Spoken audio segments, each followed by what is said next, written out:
ತಮ್ಗೆಲ್ಲರಿಗೂ ಇವತ್ತಿನ ರವಿವಾರದ ಸತ್ಸಂಗ ಕಾರ್ಯಕ್ರಮದಲ್ಲಿ ಎಲ್ಲ ಭಕ್ತರ ಪರವಾಗಿ ಹಾರ್ದಿಕವಾಗಿ ಸ್ವಾಗತ ಮಾಡ್ತೇನೆ. ಭಗವದ್ಗೀತೆಯಲ್ಲಿ ಒಂದು ಕಡೆ ಒಂದು ಶ್ಲೋಕ ಹೇಳ್ತದೆ, ಏನು ಯಜ್ಞದಾನ ತಪ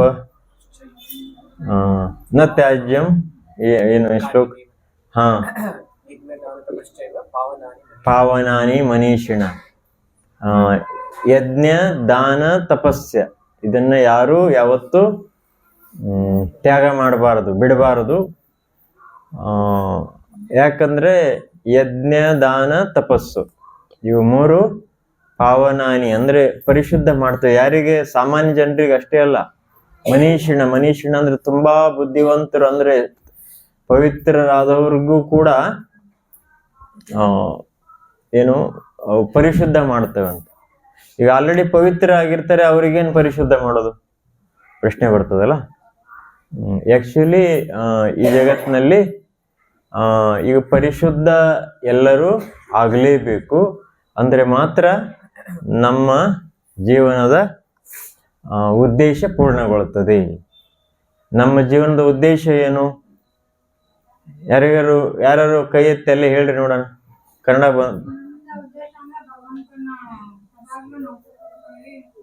ಜೀವನದ ಉದ್ದೇಶ ಯಾವತ್ತು ಸ್ಮರಣೆಯಲ್ಲಿರೋದು. ಪ್ರಾಪ್ತಿ ಮಾಡಬೇಕಾಗಿದ್ದೇನು ಹೇಳ್ರಿ ನೋಡೋಣ. ಭಗವಂತನ ಧಾಮಕ್ಕೆ ಹೋಗೋದು.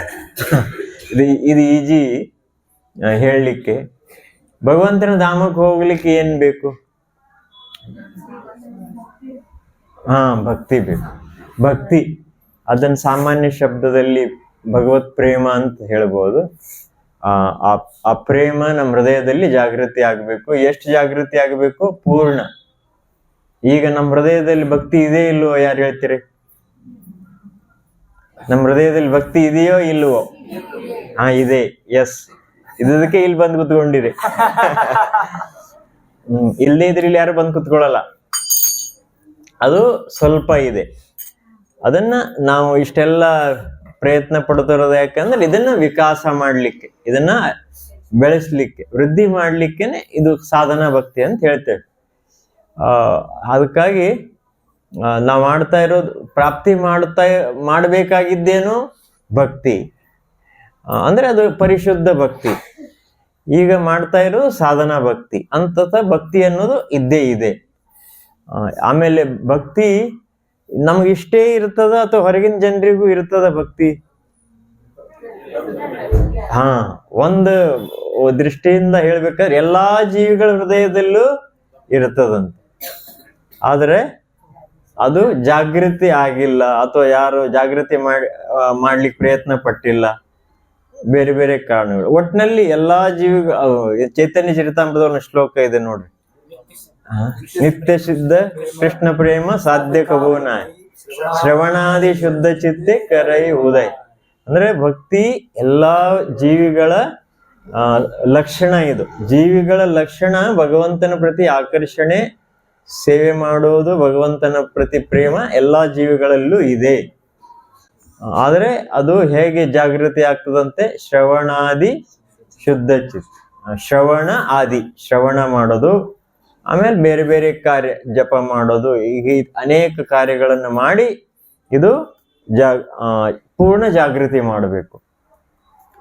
ಹೀಗೆ ಜಾಗೃತಿ ಮಾಡಬೇಕಾದ್ರೆ ಅನೇಕ ಕಾರ್ಯಗಳು ಇವೆ. ಒಂದು ಪ್ರತಿಯೊಂದು ಯುಗ ಧರ್ಮದಲ್ಲಿ ಒಂದೊಂದು ಪ್ರಮುಖ, ಪ್ರಾಮಿನೆಂಟ್ ಅಂತಾರಲ್ಲ ಇಂಗ್ಲಿಷ್ನಲ್ಲಿ, ಒಂದು ಯುಗ ಧರ್ಮ ಇರ್ತದೆ. ಅದನ್ನ ಎಲ್ಲರೂ ಯಾರು ಬೇಕಾದರೂ ಅನುಸರಿಸಿ ತಮ್ಮ ಭಕ್ತಿಯನ್ನ ಪೂರ್ಣವಾಗಿ ಜಾಗೃತಿ ಮಾಡಬಹುದು. ಅದಕ್ಕೆ ಕಲಿಯುಗದಲ್ಲಿ ಯುಗ ಧರ್ಮ ಯಾವುದು? ಇಂಟರ್ನೆಟ್, ಮೊಬೈಲ್ ನೋಡೋದು, ಹರಿನಾಮ ಮಾಡೋದು. ಹರಿನಾಮ ಕಲಿಯುಗದ ಯುಗ ಧರ್ಮ. ಇದನ್ನ ಕೇವಲ ಹರಿನಾಮ ಮಾಡಿಯೂ ಕೂಡ ಹೃದಯದ ಭಕ್ತಿಯನ್ನ ಪೂರ್ಣವಾಗಿ ಜಾಗೃತಿಗೊಳಿಸಬಹುದು. ಆದರೆ ಇದಕ್ಕೆ ಒಂದ್ ಸ್ವಲ್ಪ ಸಮಸ್ಯೆ ಏನಂದ್ರೆ, ಕಂಡೀಷನ್ ಏನ್ ಹೇಳಿದೆ ಅಂದ್ರೆ ಕೀರ್ತನೀಯ ಸದಾಹರಿ. ಯಾವತ್ತು ಭಗವಂತನ ನಾಮಸ್ಮರಣೆಯಲ್ಲಿ ತೊಡಗಿರಬೇಕು. ಇದು ನಮ್ಮಿಂದ ಕಷ್ಟ. ಸಾಧ್ಯ ಆಗ್ತದ? ಇಲ್ಲ. ಸದಾ ಹರಿನಾಮ ಮಾಡ್ಬೇಕಂದ್ರೆ ಅಟ್ಲೀಸ್ಟ್ ಎಷ್ಟು ಮಾಲೆ ಮಾಡ್ಬೇಕು ಡೈಲಿ? ಹರಿದಾಸ್ ಠಾಕೂರ್ ಮಾಡ್ತಿದ್ರಂತ ನೋಡ್ರಿ, 192. ಅಷ್ಟಂತೂ ಮಾಡ್ಲಿಕ್ಕೆ ಸಾಧ್ಯ ಇಲ್ಲ. ಹೋಗ್ಲಿ, ಅದ್ರ ಅರ್ಧ ಎಷ್ಟು? 192 ಅಂದ್ರೆ ಅದ್ರ ಹಾಫ್ ಎಷ್ಟಾಯ್ತು?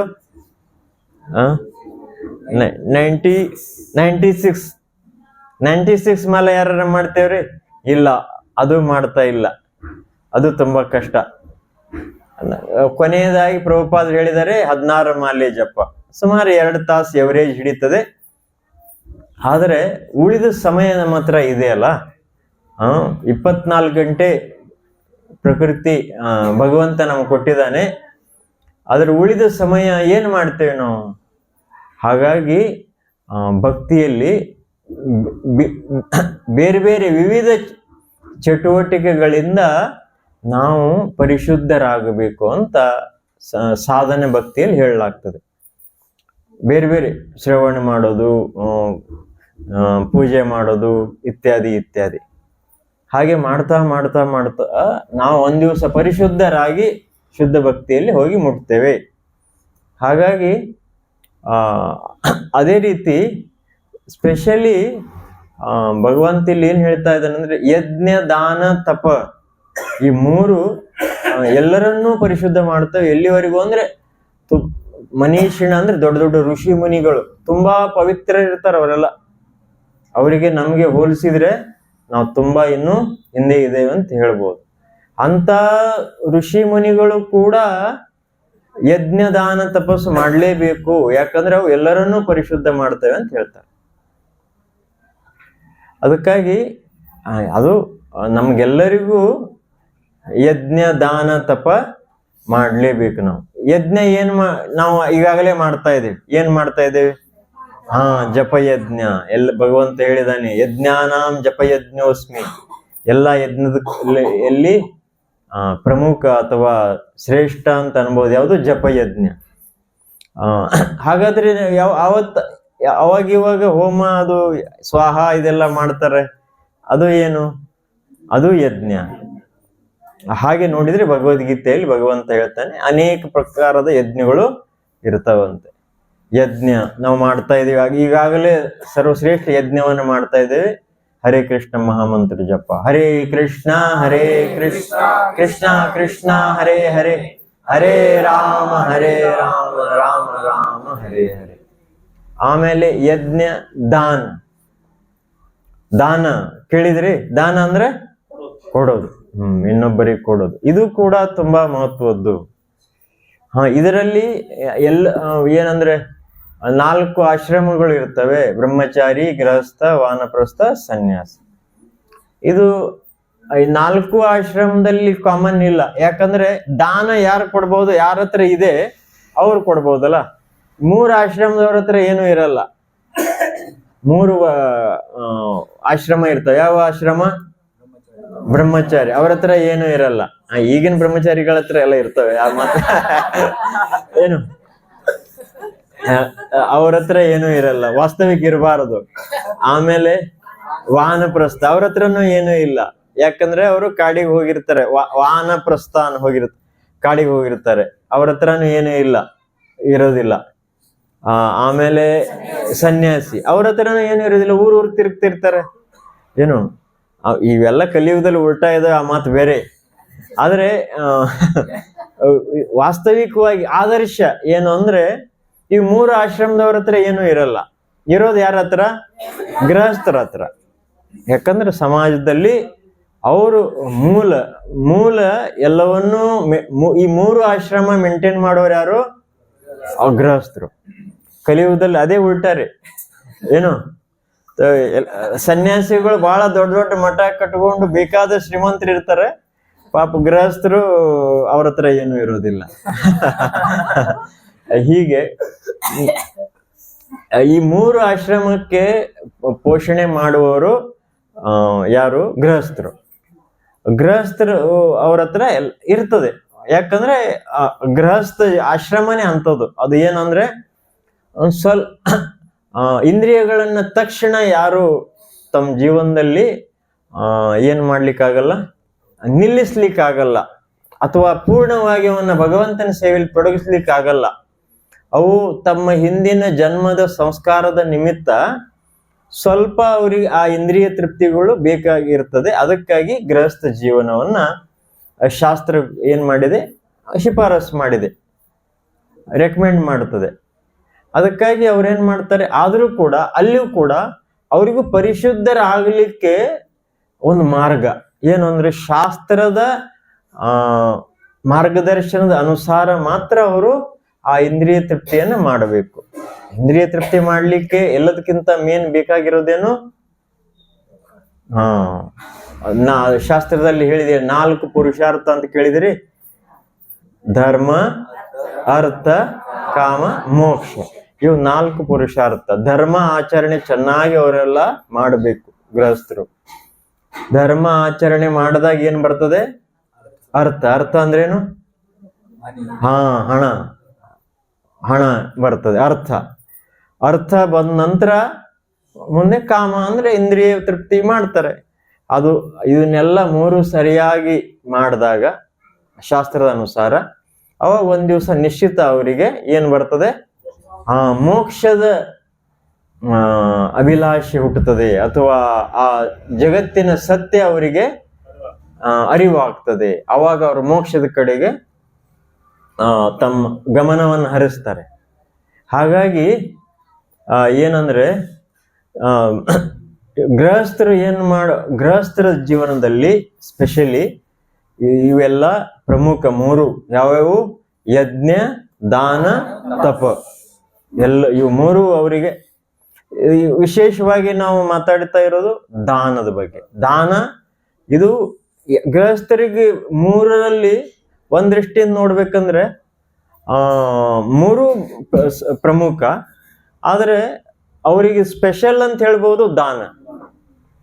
ಯಾಕಂದ್ರೆ ಈಗ ಉಳಿದವ 2 ಯಜ್ಞ ಅವರು ಬ್ರಹ್ಮಚಾರಿ ಸನ್ಯಾಸಿಗಳ ನಡುವೆ ಬಂದನು ಅವ್ರು ಮಾಡ್ತಾರ ಅವರು. ಆಮೇಲೆ ತಪಸ್ಸು ಅದು ಕೂಡ ಗುರುವಿನ ಮಾರ್ಗದರ್ಶನದಲ್ಲಿ ಮಾಡ್ತಾ ಇರ್ತಾರೆ. ದಾನ ಅವ್ರೊಬ್ಬರೇ ಮಾಡೋದಲ್ಲ, ಅದು ಉಳಿದವ್ರು ಯಾರು ಮಾಡಲ್ಲ. ಹಾಗಾಗಿ ಅವರು ತಮ್ಮ ಸ್ವ ಇಚ್ಛೆಯಿಂದ ಅದರಲ್ಲಿ ತೊಡಗಬೇಕು. ದಾನ ಮಾಡೋದ್ರಿಂದ ಯಾವ ರೀತಿ ಇದು ಏನು 3 ಇದಾವಲ್ಲ, ಇವು ಯಾವ ಇದರಿಂದ ತಪ್ಪಿಸ್ಬಹುದು. ಯಾವ್ಯಾವು, ಕಾಮ, ಕ್ರೋಧ, ಲೋಭ. ಸ್ಪೆಷಲಿ ಇವು 3 ಭಗವದ್ಗೀತೆಯಲ್ಲಿ ಭಗವಂತ ಹೇಳ್ತಾನೆ, ಇವು 3 ಗೇಟ್ ವೇಸ್ ಟು ಹೆಲ್. ಏನು ಆ ಶ್ಲೋಕದಲ್ಲಿ ಏನಿದೆ ನೋಡಿ,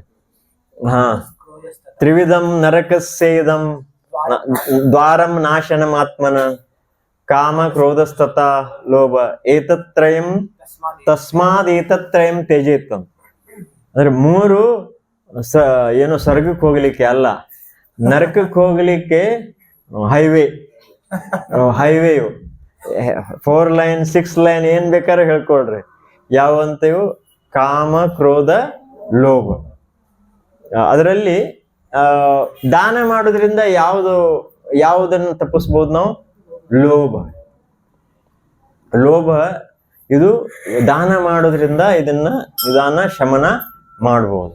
ಕೊಡುವ ಪ್ರವೃತ್ತಿ ಇದು ತುಂಬಾ ಮಹತ್ವದ, ವಿಶೇಷವಾಗಿ ಯಾರಿಗೆ, ಗೃಹಸ್ಥರಿಗೆ. ಯಾಕಂದ್ರೆ ಅವ್ರದ್ದು ಏನಂದ್ರೆ ಸಂಗ್ರಹ ಮಾಡ್ತಿರ್ತಾರಲ್ಲ, ಹಣ ಗಳಿಸ್ತಿರ್ತಾರೆ. ಬೆಳಗ್ಗಿಂದ ಸಾಯಂಕಾಲವರೆಗೂ ಕೆಲಸ ಮಾಡೋದು ಅದಕ್ಕೆ, ಹಣ ಗಳಿಸ್ಲಿಕ್ಕೆ. ಹಣ ಅಂದರೆ ಹೆಣ ಬಾಯಿ ತೆರೆಯುತ್ತದೆ ಅಂತ ಏನು ಕನ್ನಡದಲ್ಲಿ ಹೇಳ್ತಾರೆ, ಹೌದಿಲ್ಲ? ಹಣ ಅಂದ್ರೆ ಅದು ಸತ್ತು ಹೋದ ಶವ ಕೂಡ ಬಾಯಿ ತೆಗಿಬೋದು ಅಂತ. ಅಂದ್ರೆ ಅದಕ್ಕಾಗಿ ಪ್ರಹ್ಲಾದ್ ಮಹಾರಾಜ್ ಏನ್ ಹೇಳ್ತಾರೆ, ಮನಿ ಈಸ್ ಸ್ವೀಟರ್ ದೆನ್ ಹನಿ. ಅಂದ್ರೆ ಹೀಗೆ ಹಣ ವಾಸ್ತವಿಕ ಹಣ ಈಗಿನ ಹಾಗೆ ಕರೆನ್ಸಿ ಅಲ್ಲ. ಮೊದಲಿನ ಕಾಲದಲ್ಲಿ ಏನಿತ್ತು, ಗೋಲ್ಡ್ ಕಾಯಿನ್ ಇತ್ಯಾದಿ ಎಲ್ಲ ಇತ್ತು. ಹೀಗೆ ಆ ಹಣ ಸಂಗ್ರಹ ಮಾಡೋದ್ರಿಂದ, ಏನೇ ವಿಶೇಷವಾಗಿ ಸಂಗ್ರಹ ಮಾಡೋದ್ರಿಂದ ಲೋಭ ಪ್ರವೃತ್ತಿ ಹೆಚ್ಚಾಗ್ತದೆ. ಅದಕ್ಕಾಗಿ ಅದನ್ನ ಹದ್ದು ಬಸ್ನಲ್ಲಿ ಇಡಬೇಕು, ಕಂಟ್ರೋಲ್ ಅಲ್ಲಿ ಇಡಬೇಕಂದ್ರೆ ಏನ್ ಮಾಡಬೇಕು, ದಾನ ಮಾಡಬೇಕು ಸಮಯಾನುಸಾರ. ಆ ದಾನ ಮಾಡದೇ ಇದ್ರೆ ನಿಶ್ಚಿತ ಲೋಭದ ಪ್ರವೃತ್ತಿ ಹೆಚ್ಚಾಗ್ತದೆ. ಅದಕ್ಕಾಗಿ ಏನು ಸ್ವಲ್ಪ ಒಂದೇ ನಿಮಿಷ ಆಯ್ತು.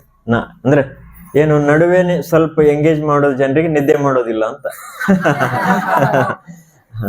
ಅದಕ್ಕಾಗಿ ನಾ ಫಸ್ಟ್ ಶ್ಲೋಕ ಗೀಕ ಮಾಡಿಬಿಟ್ರೆ ಆಮೇಲೆ ಮಲ್ಕೊಂಡ್ ಬಿಡ್ತಾರೆ. ಅದಕ್ಕಾಗಿ ನಾನು ಏನ್ ಮಾಡ್ತೀನಿ, ಸ್ವಲ್ಪ ನಡುವೆ ಜನರಿಗೆ ಜಾಗೃತಿ ಮಾಡ್ತೀನಿ. ಅದಕ್ಕಾಗಿ ದಾನ ಮಾಡೋ ಪ್ರವೃತ್ತಿ ತುಂಬಾ ಅವಶ್ಯಕತೆ ಇದೆ. ಅದಕ್ಕಾಗಿ ಒಬ್ರು ಇಸ್ಕಾನ್ ಸನ್ಯಾಸಿಗಳು ಇವನ್ ಟ್ರೈನಲ್ಲಿ ಹೋಗುವಾಗ ಅವ್ರು ಏನ್ ಮಾಡ್ತಾರೆ, ಯಾರು ಭಿಕ್ಷೆ ಬೇಡಿದ್ರೆ ಸುಮ್ನೆ ತಮ್ಮ ಜೇಬಲ್ಲಿ ಇರೋದು ₹1 ತೆಗೆದು ಹಾಕ್ತಾರಂತೆ. ಯಾಕಂದ್ರೆ ಅವರಿಗೆ ಅವಶ್ಯಕತೆ ಇಲ್ಲ. ಆದ್ರೆ ಹಂಗೆ ಯಾಕೆ ಮಾಡ್ತಾರಂದ್ರೆ ಉಳಿದವರು ಅದನ್ನ ಫಾಲೋ ಮಾಡ್ಲಿ ಅಂತ. ಯಾಕಂದ್ರೆ ಉಳಿದವ್ರ ಸಮಸ್ಯೆ ಏನು ಮಾಡೋದಿಲ್ಲ ಅವ್ರು. ಆ ಟ್ರೈನಲ್ಲಿ ನೋಡ್ತೀರಿ ನೀವು, ಬಂದಿದ್ದೆಲ್ಲ ತಿಂತಿರ್ತಾರೆ. ವಡಾಪಾವ್ ಬಂತು ಅದನ್ನು ತಿಂತಾರೆ, ಏನೇನು ಬರ್ತಾವ ಎಲ್ಲ ತಿಂತಿರ್ತಾರೆ. ಅದಕ್ಕೆಲ್ಲ ಹಣ ಇರ್ತದೆ. ಯಾರಾದ್ರೂ ಭಿಕ್ಷುಕರು ಬಂದ್ರೆ ಅವ್ನು ಕೊಡೋದಿಲ್ಲ, ಕೈಕಾಲು ಗಟ್ಟಿದಾವ ಅಂತ ಅವನಿಗೆ ಬೈತಾರೆ. ಅದು ದಾನ ಹೇಗೆ ಮಾಡಬೇಕು ಅದೆಲ್ಲ ಈಗ ಚರ್ಚೆ ಸ್ವಲ್ಪ ನೋಡೋಣ. ಆದ್ರೆ ಅಟ್ಲೀಸ್ಟ್ ಏನಿರ್ಬೇಕು ಪ್ರವೃತ್ತಿ, ಕೊಡುವ ಪ್ರವೃತ್ತಿ ಇರಬೇಕು. ಆ ಕೊಡುವ ಪ್ರವೃತ್ತಿ ಅವರಲ್ಲಿ ಶುದ್ಧೀಕರಣ ತರ್ತದೆ ವಾಸ್ತವಿಕವಾಗಿ. ಅದಕ್ಕಾಗಿ ಕೊಡುವ ಪ್ರವೃತ್ತಿ ಎಲ್ಲಿವರೆಗೂ ಇಲ್ಲ ಅಲ್ಲಿವರೆಗೂ ಲೋಭ ಹೋಗೋದಿಲ್ಲ.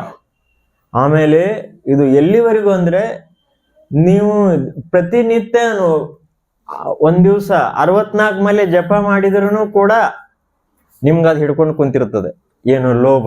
ಯಾಕಂದ್ರೆ ಕೊಡೋ ಪ್ರವೃತ್ತಿನೇ ಇಲ್ಲ, ಕೊಡು ಪ್ರವೃತ್ತಿನೇ ಇಲ್ಲಲ್ಲ.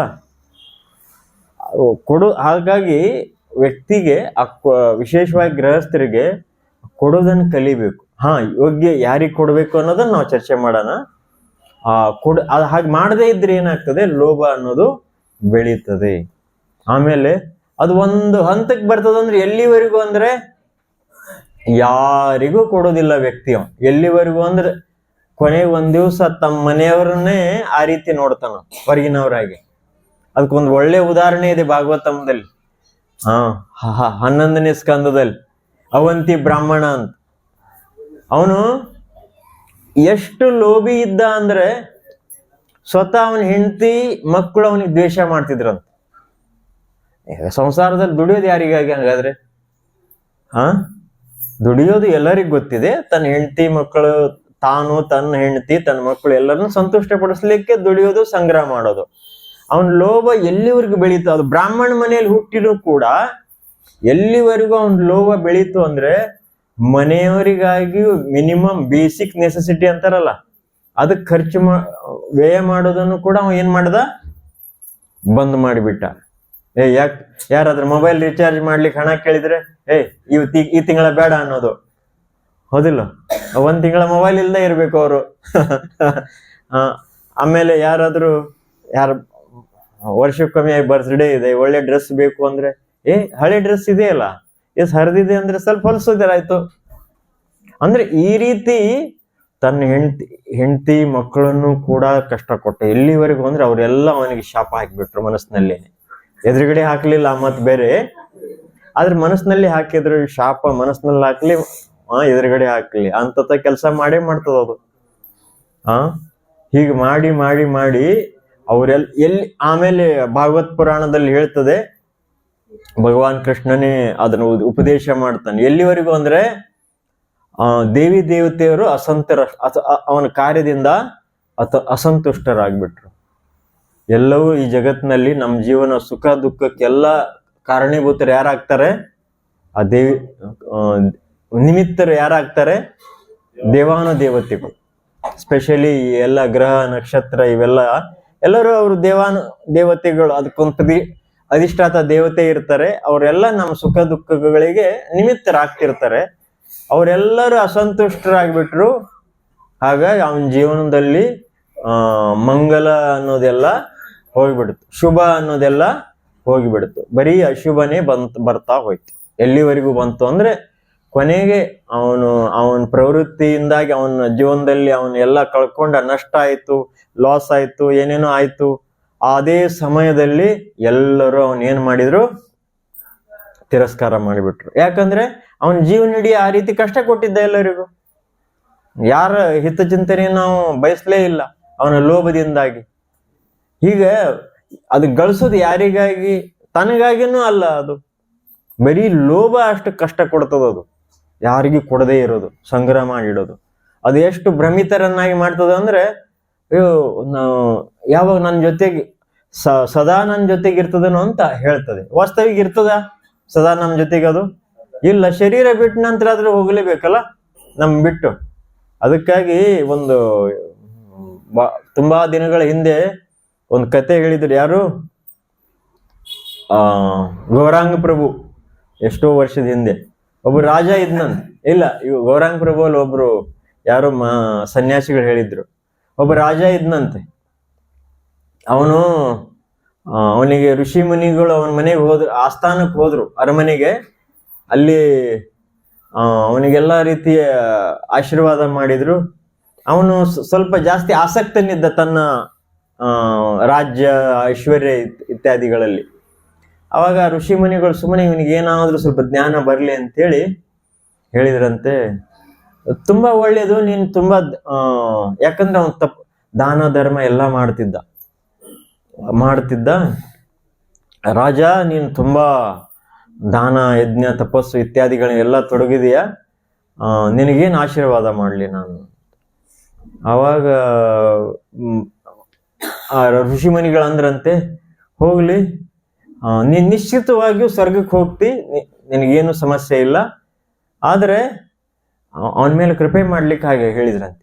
ಆದ್ರೆ ಅಲ್ಲಿ ಏನಿದೆ ಸಮಸ್ಯೆ? ತುಂಬಾ ಸೊಳ್ಳೆ ಇದೆ, ಮಚ್ಚರದಾನಿ ತಗೊಂಡು ಹೋಗ್ಬೇಕು ಅಂತ.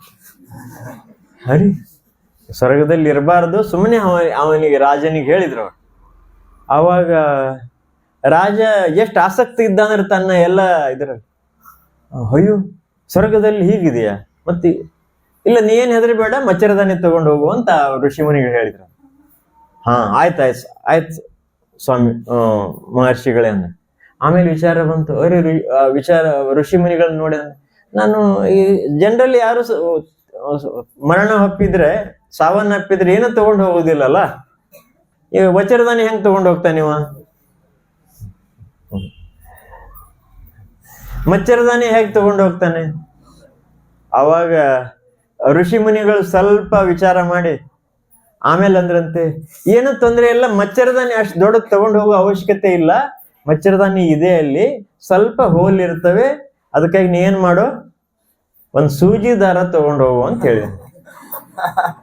ಏನು ಅವನಿಗೇನು ಅನ್ನಿಸ್ತು, ಮಚ್ಚರದಾನಿ ದೊಡ್ಡದಲ್ಲ, ಅದನ್ನು ಕ್ಯಾರಿ ಮಾಡೋದು ಮುಷ್ಕಿಲ್, ಸೂಜಿ ದಾರ ಇದ್ರೆ ತಗೊಂಡು ಹೋಗ್ಬೋದು ಅಂತ. ಆಯ್ತು ಋಷಿ ಮುನಿಗಳೇ, ಸೂಜಿ ದಾರ ತಗೊಂಡು ಹೋಗ್ತೀನಿ ಅಂದ. ಆಮೇಲೆ ಸ್ವಲ್ಪ ಹೊತ್ತು ವಿಚಾರ ಮಾಡಿ ಮತ್ತೆ ಹೇಳಿದ್ನಂತ, ಋಷಿಗಳೇ, ಸೂಜಿ ದಾರ ಕೂಡ ತಗೊಂಡು ಹೋಗ್ಲಿಕ್ಕೆ ಸಾಧ್ಯ ಇಲ್ಲ ಅಲ್ಲ ಅಂತ. ಆವಾಗ ಅವನಿಗೆ ಬುದ್ಧಿ ಬಂತಂತೆ, ನಾನು ಇಷ್ಟು ದೊಡ್ಡ ರಾಜ್ಯ ಇದು ಎಲ್ಲ ಸಂಗ್ರಹ ಮಾಡಿ, ಹಗಲು ಇರಳು ಇದೆಲ್ಲ ಸಂಗ್ರಹ ಮಾಡಿ ಕುತ್ಕೊಂಡಿದ್ದೇನೆ, ಅದು ಆಸಕ್ತನಾಗಿ ನಾನು ಹೋಗುವಾಗ ಒಂದು ಸೂಜಿ ದಾರ ಕೂಡ ತಗೊಂಡು ಹೋಗ್ಲಿಕ್ಕೆ ಸಾಧ್ಯ ಇಲ್ಲ.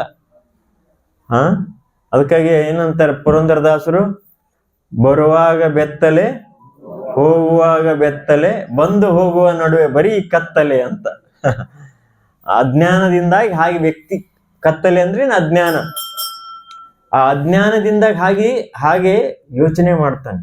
ಅದಕ್ಕಾಗಿ ದಾನ ಕೊಡೋದ್ರಿಂದ ವ್ಯಕ್ತಿ ಏನ್ ಮಾಡ್ತಾನೆ, ಅದನ್ನ ನಿಧಾನವಾಗಿ ಕಳ್ಕೊಳ್ತಾನೆ. ಸತ್ಯ ಗೊತ್ತಾಗ್ತದೆ ಅವನಿಗೆ. ವಾಸ್ತವಿಕ ಈ ಜಗತ್ತನ್ನ ಶಾಸ್ತ್ರದ ದೃಷ್ಟಿಯಿಂದ ನೋಡಬೇಕು. ಚಸ್ಮಾ, ಈ ಚಸ್ಮಾ ಏನೋ ಗ್ಲಾಸ್ ಇಂದಿದು, ಜಸ್ಟ್ ಸಾಧಾರಣ ಚಸ್ಮದಿಂದ ಸಾಧಾರಣ ದೃಷ್ಟಿಯಿಂದ ನೋಡ್ಬೋದು ನಾವು. ಇಂಥ ಚಸ್ಮಾ ಹಾಕ್ಬೇಕು. ಅದಕ್ಕೇನ್ ಹೇಳ್ತಾರೆ, ಜ್ಞಾನ ಚಕ್ಷು ಅಂತ ಹೇಳ್ತಾರಲ್ಲ. ನಾವು ಗುರು ಪೂಜೆಯಲ್ಲಿ ಹಾಡ್ತೇವೆ. ಗುರು ಏನ್ ಕೊಡ್ತಾರಂತೆ, ಚಕ್ಷುದಾನ್ ದಿಲು ಸೇಯಿ, ಜನ್ಮೇ ಜನ್ಮೇ ಪ್ರಭು ಸೇಯಿ. ಜನ್ಮ ಏನು ಗುರುಗಳು ನಮಗೆ ವಾಸ್ತವಿಕ ದೃಷ್ಟಿಯನ್ನು ಕೊಡ್ತಾರೆ. ಇಲ್ಲದೆ ಹೋದ್ರೆ ಈ ಸಾಧಾರಣ ಕಣ್ಣಿನಿಂದ ಜಗತ್ತು ನೋಡ್ಲಿಕ್ಕಾಗಲ್ಲ. ಸಾಧಾರಣ ಕಣ್ಣು ವಾಸ್ತವಿಕ ಜಗತ್ತನ್ನು ತೋರಿಸೋದಿಲ್ಲ ಯಾರಿಗೂ. ಏನು ಅದಕ್ಕಾಗಿ ಮರಾಠಿ ಬಂದವ್ರು ಯಾರ್ಯಾರು ಇದ್ರಿ ಕೈ ಎತ್ತಿರಿ. ಹಾ, ಮರಾಠಿಯಲ್ಲಿ ಒಂದು ಮಾತು ಹೇಳ್ತಾರ, ಜಸ ದಿಸ್ತೆ ತಸ ನಸ್ತೆ, ಮುಂದೆ ಮಣುನ್ ಜಗ್ ಫಸ್ತೆ. ಅಂದ್ರೆ ಹೇಗೆ ಕಾಣ್ತದಲ್ಲ ಹಾಗೆ ಜಗತ್ತಿಲ್ಲ, ಹಾಗಂತನೇ ಜನರು ಯಾವತ್ತು ಭ್ರಮಿತರಿರ್ತಾರೆ, ಮೋಸ ಹೋಗ್ತಾರೆ ಅಂತ. ಹಾಗಾಗಿ ದಾನ ಮಾಡೋದು ಪ್ರವೃತ್ತಿ ತುಂಬಾ ನಮಗೆ ಆ ಲೋಭವನ್ನ ಕಡಿಮೆ ಮಾಡುತ್ತದೆ. ಹಾಗಾಗಿ ಅನೇಕ ಗೃಹಸ್ಥರು ಋಷಿ ಮುನಿಗಳು ಇದರ ಒಳ್ಳೊಳ್ಳೆ ಉದಾಹರಣೆಯಾಗಿ ಹೋಗಿದ್ದಾರೆ. ಅದಕ್ಕೆ ಆ ಅವಧಾರಣೆಯನ್ನು ನೋಡೋ ಮೊದಲು ನೋಡೋಣ. ಇದು 17ನೇ ಅಧ್ಯಾಯದಲ್ಲಿ ಭಗವಂತ 3 ಪ್ರಕಾರದ ದಾನಗಳ ಬಗ್ಗೆ ಹೇಳ್ತಾನೆ. ಅವರಷ್ಟೇ ದಾತವ್ಯಮಿತಿ ಯದ್ಧಾನಂ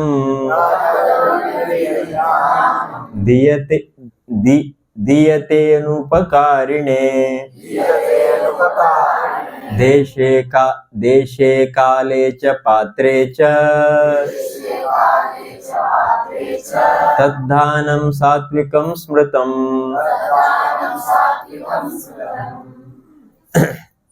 ಇಲ್ಲೇನ್ ಹೇಳಿದೆ? ಪ್ರತಿಫಲದ ನಿರೀಕ್ಷಣೆ ಇಲ್ಲದೆ ಯೋಗ್ಯನಾದವನಿಗೆ ಸರಿಯಾದ ಕಾಲ ಮತ್ತು ದೇಶಗಳಲ್ಲಿ ಕರ್ತವ್ಯವೆಂದು ಮಾಡಿದ ದಾನವು ಸಾತ್ವಿಕ ದಾನ ಅಂತ ಹೇಳಲಾಗಿದೆ. ದಾನದಲ್ಲಿ ಕೂಡ 3 ಪ್ರಕಾರ ಇರ್ತವೆ ಅಂತ ಭಗವಂತ ಹೇಳ್ತಾನೆ. ಯಾವ್ಯಾವುದು? ಸಾತ್ವಿಕ, ರಾಜಸಿಕ, ತಾಮಸಿಕ. ಇಲ್ಲಿ ಸಾತ್ವಿಕ ದಾನದ ಬಗ್ಗೆ ಹೇಳ್ತಾ ಇದ್ದಾರೆ. ಪ್ರಭುಪಾದರು ಏನ್ ಹೇಳ್ತಾರೆ ನೋಡ್ರಿ.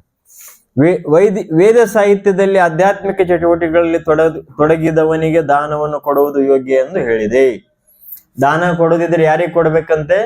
ಆಧ್ಯಾತ್ಮಿಕ ಚಟುವಟಿಕೆಗಳಲ್ಲಿ ತೊಡಗಿದವನಿಗೆ ಕೊಡ್ಬೇಕಂತ ಹೇಳಿದೆ. ವಿವೇಚನೆ ಇಲ್ಲದೆ ದಾನ ಮಾಡಲು ಹೇಳಿಲ್ಲ. ವಿವೇಚನೆ ಅಂದ್ರೆ ಏನು? ಹಿಂದೆ ಮುಂದೆ ಯೋಚನೆ ಮಾಡದೆ ದಾನ ಕೊಡೋದನ್ನು ಎಲ್ಲೂ ಪ್ರಭುಜಿ ಜಾಗ ಆಲ್ರೆಡಿ ಇದು ಆಗ್ಬಿಟ್ಟಿದೆ. ಏನಂದ್ರೆ ಟ್ರೈನಲ್ಲಿ ಹೇಳ್ತಾರಲ್ಲ ರಿಗ್ರೆಟ್ ಅಂತೇಳಿ, ನೋ ರೂಮ್. ಏನಂದ್ರೆ ವೇಟಿಂಗು ಇಲ್ಲ, RSCನೂ ಇಲ್ಲ, ಎಲ್ಲ ಬಂದ್. ಏನೊಂದ್ ಸ್ವಲ್ಪ ದಿವಸ ನಂತರ ಇನ್ನೊಂದು ದೊಡ್ಡ ಸ್ಥಾನಕ್ಕೆ ಹೋಗೋರಿದಾರಂತೆ ಅಂತ ಕೇಳಿದೆ ನಾನು. ಅವಾಗ ಅದು ಸಮಸ್ಯೆ ಇರ್ಲಿಕ್ಕಿಲ್ಲ. ಇಲ್ಲಿ ಹೇಳ್ತಾ ಇದೆ ವಿವೇಚನೆ ಇಲ್ಲದೆ ದಾನ ಮಾಡಲು ಹೇಳಿಲ್ಲ. ಅಂದ್ರೆ ಹಿಂದು ಮುಂದೆ ನೋಡದೆ ಯಾರಿಗಾದ್ರೂ ದಾನ ಕೊಡೋದನ್ನು ಎಲ್ಲೂ ಹೇಳಿಲ್ಲ. ಆಧ್ಯಾತ್ಮಿಕ ಪರಿಪೂರ್ಣತೆಯನ್ನು ಯಾವಾಗಲೂ ಪರಿಗಣಿಸಬೇಕು. ಅಂದ್ರೆ ಪ್ರಭುಪಾದ್ ಏನ್ ಹೇಳ್ತಾರೆ, ನಾವು ದಾನ ಮಾಡುವಾಗಲೂ ಕೂಡ ಯಾವತ್ತೂ ಆಧ್ಯಾತ್ಮಿಕ ದೃಷ್ಟಿಯಿಂದನೇ ಅದನ್ನ ಮಾಡಬೇಕು ಅಂತ ಹೇಳ್ತಾರೆ. ಆದುದರಿಂದ ಯಾತ್ರಾ ಸ್ಥಳದಲ್ಲಿ ಚಂದ್ರಗ್ರಹಣ ಮತ್ತು ಸೂರ್ಯಗ್ರಹಣ ಸಮಯದಲ್ಲಿ ತಿಂಗಳಿನ ಕೊನೆಯಲ್ಲಿ ಇಲ್ಲವೇ ಯೋಗ್ಯ ಬ್ರಾಹ್ಮಣನಿಗೆ ಅಥವಾ ವೈಷ್ಣವನಿಗೆ ಅಥವಾ ದೇವಾಲಯಗಳಲ್ಲಿ ದಾನ ಮಾಡುವುದು ಯೋಗ್ಯ ಎಂದು ಹೇಳಿದೆ. ನೋಡಿ, ಯಾವ್ಯಾವುದು ಯಾತ್ರಾ ಸ್ಥಳದಲ್ಲಿ ಅಂದ್ರೆ ತೀರ್ಥಯಾತ್ರೆಗೆ ಹೋಗ್ತೇವಲ್ಲ ನಾವು, ಎಲ್ಲೆಲ್ಲಿ? ಪಂಢರಪುರ, ತಿರುಪತಿ, ಜಗನ್ನಾಥಪುರಿ ಇತ್ಯಾದಿ ಎಲ್ಲ ಅಲ್ಲಿ ನಾವು ಹೋಗ್ತೇವೆ. ಅದು ಯೋಗ್ಯ ಸ್ಥಳ ಅದು. ಆಮೇಲೆ ಸಮಯ ಚಂದ್ರಗ್ರಹಣ, ಸೂರ್ಯಗ್ರಹಣ ಇವೆಲ್ಲ. ಈಗ ಗ್ರಹಣದಲ್ಲಿ ಜನ ಎಲ್ಲ ಯಾರಿಗೂ ಗೊತ್ತೇ ಇಲ್ಲ ಇವೆಲ್ಲ. ಗ್ರಹಣದಲ್ಲಿ ಆರಾಮಾಗಿ ಹೊರಗೆ ಹೋಗ್ಬಾರ್ದು ಅಂತ ಹೇಳ್ತಾರೆ. ಅದಕ್ಕಾಗಿ ಒಳಗಡೆ ಟಿವಿ ನೋಡ್ತಾ ಕುತ್ಕೊಂಡ್ಬಿಡ್ತಾರೆ, ಅಥವಾ ಮೊಬೈಲಲ್ಲಿ ಪಾರ್ಟಿ ಮಾಡ್ತಾರೆ, ಒಳಗಡೆ ಪಾರ್ಟಿ ಮಾಡ್ತಾರೆ, ಇಂಡೋರ್ ಪಾರ್ಟಿ. ಅದು ಹೀಗೆ. ಆಕ್ಚುಲಿ ಗ್ರಹಣದ ಸಮಯದಲ್ಲಿ ಏನು ತಿನ್ನಬಾರದು, ಏನು ಮಾಡಬಾರ್ದು ಅಂತಿದೆ. ಕೇವಲ ಆಧ್ಯಾತ್ಮಿಕ ಕಾರ್ಯ. ದಾನನು ಆವಾಗಲೇ ಕೊಡೋದು ಯೋಗ್ಯ. ಆಮೇಲೆ ತಿಂಗಳ ಕೊನೆಯಲ್ಲಿ ಅಂದ್ರೆ ಅದು ದಾನ ಕೊಡೋದು ಯೋಗ್ಯ ಬ್ರಾಹ್ಮಣನಿಗೆ. ಬ್ರಾಹ್ಮಣನ ಗುಣಲಕ್ಷಣ ಏನು ಚೆನ್ನಾಗಿ ಅದನ್ನು ತಿಳ್ಕೊಳ್ಬೇಕು. ಇಲ್ಲೇ ಹೋದ್ರೆ ಕಲಿಯುಗದಲ್ಲಿ ಎಂತ ಬ್ರಾಹ್ಮಣರು ಇರ್ತಾರಂತೆ? ಅದು ಜನಿವಾರ ಹಾಕಿದವ್ರಿಗೆ ಬರೀ ಬ್ರಾಹ್ಮಣ ಅಂತ ಹೇಳಿ ಜನ ಕರೀತಾರೆ. ಇಲ್ಲ, ಜನಿವಾರ ಹಾಕಿದ್ರು ಕೂಡ ಅದ್ರ ಬೇರೆ ಬೇರೆ ಲಕ್ಷಣಗಳಿವೆ. ಅಟ್ಲೀಸ್ಟ್ ನಾನು ಕೇಳ್ದಂಗೆ ಯಾವ್ಯಾವು? ಆ ಆ ಭಗವದ್ಗೀತೆಯಲ್ಲಿ ಹೇಳಿದೆ, ಶಮ ದಮ ತಪಸ್ಯ ಶಾಂತಿರಾರ್ಜವಂ ಜ್ಞಾನ ಮಾಸ್ತಿಕ್ಯಂ ಬ್ರಹ್ಮ ಕರ್ಮ ಸ್ವಭಾವಜಂ. ಅದು ಎಲ್ಲ ಲಕ್ಷಣಗಳನ್ನ ಹೇಳಿದೆ. ಅಂಥವ್ರು ವಾಸ್ತವಿಕ ಬ್ರಾಹ್ಮಣರು. ಆ ಬ್ರಾಹ್ಮಣರಿಗೆ ದಾನ ಕೊಡಬೇಕು. ವಾಸ್ತವಿಕ ಅವ್ರ ಬ್ರಾಹ್ಮಣರು ದಾನ ಕೊಟ್ರೆ, ಎಲ್ಲರೂ ಹಾಕಿ ಕೊಟ್ಟಿದ್ರೆ ಬ್ರಾಹ್ಮಣರು ಶ್ರೀಮಂತರು ಇರಬೇಕಾಗಿತ್ತು. ಯಾವತ್ತು ಬ್ರಾಹ್ಮಣರು ಶ್ರೀಮಂತರು ಇರೋದಿಲ್ಲ. ಅದಕ್ಕಾಗಿ ಎಲ್ಲಾದ್ರೂ ಶಾಸ್ತ್ರದ ಕಥೆಗಳನ್ನು ಹೇಳುವಾಗ ಏನ್ ಹೇಳ್ತಾರೆ, ಒಂದಾನೊಂದು ಕಾಲದಲ್ಲಿ ಒಬ್ಬ ಊರಲ್ಲಿ ಬಡ ಬ್ರಾಹ್ಮಣನಿದ್ದಾವ ಅಂತ ಹೇಳ್ತಾರೆ. ಏನು ಎಲ್ಲೂ ಅಪ್ಪಿತಪ್ಪಿ ಬರೋದಿಲ್ಲ, ಒಬ್ಬ ಶ್ರೀಮಂತ ಬ್ರಾಹ್ಮಣ ಇದ್ದ ಅಂತ. ಯಾಕಂದ್ರೆ ಬ್ರಾಹ್ಮಣ ಶ್ರೀಮಂತ ಯಾವತ್ತೂ ಆಗೋದಿಲ್ಲ ಸ್ವ ಇಚ್ಛೆಯಿಂದ. ಯಾಕಂದ್ರೆ ಅವನಿಗೆ ಏನ್ ಗೊತ್ತಿದೆ, ಬ್ರಹ್ಮ ಕರ್ಮ ಸ್ವಭಾವಜಂ. ಬರೀ ಆಧ್ಯಾತ್ಮಿಕ ಪ್ರಗತಿ ಮಾಡೋದು ಒಂದೇ ಅವನ ಜೀವನದ ಉದ್ದೇಶ. ಹಾಗಾಗಿ ಅವನೇನ್ ಮಾಡ್ತಾನೆ, ದಾನಗಳನ್ನು ತೆಗೆದುಕೊಂಡಿದ್ದಾನೆ ಏನ್ ಮಾಡ್ತಾನೆ, ಸಂಗ್ರಹ ಮಾಡೋದಿಲ್ಲ. ತನ್ನ ಜೀವನಕ್ಕೆ ಎಷ್ಟು ಬೇಕು ಅಷ್ಟನ್ನೇ ಇಟ್ಕೊಳ್ತಾನ. ಉಳಿದದೇನು ಏನ್ ಮಾಡ್ತಾನೆ, ಪುನಃ ಮತ್ತೆ ಯಾರಿಗಾರು ದಾನ ಮಾಡ್ತಾನೆ. ಯಾರಿಗೆ ಅವಶ್ಯಕತೆ ಇದೆ ಅವರಿಗೆ ದಾನ ಮಾಡ್ತಾನೆ. ಹಾಗಾಗಿ ಸಂಗ್ರಹ ಮಾಡೋದು ಬ್ರಾಹ್ಮಣನ ಕಾರ್ಯನೇ ಅಲ್ಲ. ಹಾಗಾಗಿ ಸಂಗ್ರಹ ಅವನು ಮಾಡೋದಿಲ್ಲ. ಆದ್ರೆ ಯಾರು ಅದನ್ನ ಯಾಕೆ ಹಾಗೆ ಮಾಡ್ತಿದ್ರು ಅಂದ್ರೆ ಅವ್ರ ಜೀವನದ ಉದ್ದೇಶನೇ ಅದು. ನೀವು ಕೇಳಿರ್ಬೇಕು, ಪರಶುರಾಮ ಪೂರ 21 ಬಾರಿ ಪೃಥ್ವಿಯಲ್ಲಿ ಕ್ಷತ್ರಿಯರನ್ನ ಎಲ್ಲ ನಾಶ ಮಾಡಿ ಇಡೀ ಪೃಥ್ವಿನೇ ಅವರ ಕಂಟ್ರೋಲಲ್ಲಿ ಬಂತು. ಆದರೂ ಕೂಡ ಪರಶುರಾಮ ಏನು ಮಾಡಿದ್ರು, ನಾನು ಬ್ರಾಹ್ಮಣ, ನನ್ನ ಜೀವನದ ಉದ್ದೇಶ ಇದಲ್ಲ ಅಂತ ಹೇಳಿ ದಾನ ಮಾಡಿದ್ರು. ಯಾರಿಗೆ ದಾನ ಮಾಡಿದ್ರು? ಕಶ್ಯಪ್ ಮುನಿಗೆ. ಕಶ್ಯಪ್ ಮುನಿಗೆ ಪೂರ್ಣ ಪೃಥ್ವಿಯನ್ನ ದಾನ ಮಾಡಿದ್ರು. ಆಮೇಲೆ ಅವ್ರಿಗೆ ಉಳಿಲಿಕ್ಕೇನೆ ಜಾಗ ಇರ್ಲಿಲ್ಲ. ದಾನ ಮಾಡುವಾಗ ಏನೋ ಮಾಡಿಬಿಟ್ರು. ಆಮೇಲೆ ನಾನು ಎಲ್ಲಿ ಉಳಿಲಿ? ಆದ್ರೆ ದಾನ ಕೊಟ್ಟ ನಂತರ ಅದನ್ನು ವಾಪಸ್ ಪಡೆಯೋದು ಸರಿಯಲ್ಲ. ಹಾಗಾಗಿ ಏನ್ ಮಾಡಿದ್ರಂತೆ, ಇಲ್ಲಿಂದ ಘಟ್ಟ ಇದೆಯಲ್ಲ, ಕಾರವಾರ ಹೋಗೋ, ಅದು ಮೊದಲು ಇರ್ಲಿಲ್ಲ ಅಂತ. ಅದು ಆ ಸಮುದ್ರ ಏನು ವಿಂಧ್ಯ ಯಾವ ಘಟ್ಟ ಅಂತಾರೆ ಅದಕ್ಕೆ, ಕರಾವಳಿ ಯಾವ್ದು ಪರ್ವತದ ಹೆಸರು, ಸಹ್ಯಾದ್ರಿ ಬೆಟ್ಟ. ಸಹ್ಯಾದ್ರಿ ಬೆಟ್ಟದಿಂದ ಕೆಳಗಿಳಿದ್ರು. ಅಲ್ಲಿ ಬರೀ ಸಮುದ್ರ ಇತ್ತು. ಎಲ್ಲಿ ಉಳಿಯೋದು? ದಾನ ವಾಪಸ್ ಪಡಿಲಿಕ್ಕಾಗಲ್ಲ. ಅದಕ್ಕಾಗಿ ತಮ್ಮ ಪರಶುವಿನಿಂದ ಸಮುದ್ರವನ್ನ ಹಿಂಸರಿಸಿದ್ರಂತ. ಅದಕ್ಕಾಗಿ ಸಹ್ಯಾದ್ರಿ ಬೆಟ್ಟದ ನಂತರ ಮುಂದೆ ಸಮುದ್ರ ಸಿಗ್ಲಿಕ್ಕೀಗ ಸುಮಾರು 50-60 ಕಿಲೋಮೀಟರ್ ದೂರ ಹೋಗ್ತದ. ಅದೆಲ್ಲಿಂದ? ಅದು ಗುಜರಾತ್ ಇಂದ ಕೇರಳವರೆಗೂ ಅದು ಸ್ಥಾನ ಅವರು ನಿರ್ಮಾಣ ಮಾಡಿದ್ದಂತೆ. ಯಾರು? ಪರಶುರಾಮ್ಜಿ. ಅದು ಯಾಕಂದ್ರೆ ಸಹ್ಯಾದ್ರಿ ಬೆಟ್ಟದಿಂದ ಕೆಳಗಡೆ ಇರೋ ಎಲ್ಲ ಸ್ಥಾನ ಅದು ಪೃಥ್ವಿಗೆ, ಈ ಪೃಥ್ವಿಗೆ ಸೇರಿದ್ದಲ್ಲ, ಅದು ಸಮುದ್ರಕ್ಕೆ ಸೇರಿದ ಜಾಗ. ಹಾಗಾಗಿ ಅಲ್ಲಿ ಅವರು ಆಮೇಲೆ ಉಳಿದು ತಮ್ಮ ತಪಸ್ಸು ಆಚರಿಸಿದ್ರಂತೆ. ಯಾರು? ಪರಶುರಾಮ. ಅದಕ್ಕಾಗಿ ಅವ್ರು ಏನ್ ಹೇಳ್ತಾರೆ, ಪರಶುರಾಮ ಕ್ಷೇತ್ರ ಅಂತ ಹೇಳ್ತಾರೆ ಅದಕ್ಕೆ. ಹಾಗಾಗಿ ನೋಡ್ರಿ, ಪರಶುರಾಮ್ಜಿ ದಾನ ಕೊಟ್ಟಿದ್ದನ್ನು ವಾಪಸ್ ತನಗ್ ಉಳಿಲಿಕ್ಕೆ ಕೇಳಲಿಕ್ಕೂ ಮುಂದೆ ನೋಡಿದ್ರು. ಅಂದ್ರೆ ದಾನ ಕೊಟ್ಟಿದ್ದನ್ನು ಇನ್ನು ಸರಿ ನಾವು ವಾಪಸ್ ಪುನಃ ಅದನ್ನ ಕೇಳಬಾರದು ಅಂತ. ಹೀಗೆ ಕಶ್ಯಪ್ ಮುನಿ ಆಮೇಲೆ ಕಶ್ಯಪ್ ಮುನಿ ತಗೊಂಡು ಏನ್ ಮಾಡಿದ್ರು, ಆರಾಮಾಗಿ ರಾಜ್ಯ ಸ್ಥಾಪನೆ ಮಾಡಿ ಎಂಜಾಯ್ ಮಾಡಿದ್ರ? ಇಲ್ಲ. ಕಶ್ಯಪ್ ಮುನಿ ಒಬ್ಬ ಮಹಾನ್ ತಪಸ್ವಿ. ಅದನ್ನ ಏನು ಮುಂದೆ ತಮ್ಮ ಮಕ್ಕಳಿಗೆ ಅದನ್ನ ಒಪ್ಸಿದ್ರು. ಹೀಗೆ ಯಾಕಂದ್ರೆ ಅವ್ರ ಜೀವನದ ಉದ್ದೇಶನೇ ಇರಲಿಲ್ಲ ಅದು. ಹೀಗೆ ಜೀವನದ ನಾವು ನೋಡ್ತೇವೆ. ಆಮೇಲೆ ಬ್ರಾಹ್ಮಣರು ಒಂದು ಉದಾಹರಣೆ ಬರ್ತದೆ. ಅರ್ಜುನನಿಗೆ ಧನಂಜಯ ಅಂತ ಒಂದು ಹೆಸರು ಬಂತು. ಕಾರಣ ಏನು ಅಂದ್ರೆ, 4 ಪಾಂಡವರು ಬೇರೆ ಬೇರೆ ದಿಕ್ಕುಗಳಲ್ಲಿ ಹೋಗಿ ಹಣ ಸಂಪತ್ತನ್ನೆಲ್ಲ ತಂದ್ರು. ಯಾವ ಯಜ್ಞ ಮಾಡ್ಲಿಕ್ಕೆ? ರಾಜಸೂಯ ಯಜ್ಞ ಮಾಡ್ಲಿಕ್ಕೆ. ಆ ಯಜ್ಞ ಮಾಡ್ಲಿಕ್ಕೆ ಉತ್ತರ ಕಡೆಗೆ ಹೋಗಿದ್ದು ಯಾರು? ಅರ್ಜುನ ಒಂದು ಕಡೆ ಹಿಮಾಲಯದಲ್ಲಿ ಒಂದು ಸ್ಥಾನದಲ್ಲಿ ಸಿಕ್ತು ಅವರಿಗೆ. ಏನು? ಅಸಂಖ್ಯ ಚಿನ್ನ ಸಿಕ್ತು. ಅಂದ್ರೆ ಆನೆಗಳು ಹೇರ್ಕೊಂಡು ಬಂದ್ರ ಚಿನ್ನ, ಪಾತ್ರೆಗಳು, ಆಮೇಲೆ ಎಂಥ ಪಾತ್ರೆಗಳು? ಸ್ಟೀಲಿನೂ ಅಲ್ಲ, ಪ್ಲಾಸ್ಟಿಕ್ ಅಲ್ಲ, ಚಿನ್ನದ್ದು, ಬಂಗಾರದ್ದು ಪಾತ್ರೆಗಳು, ಗೋಲ್ಡ್ ಕಾಯಿನ್ ಪಾತ್ರೆಗಳೆಲ್ಲ ಇವು ಹಿಮಾಲಯ ಕಡೆಯಿಂದ.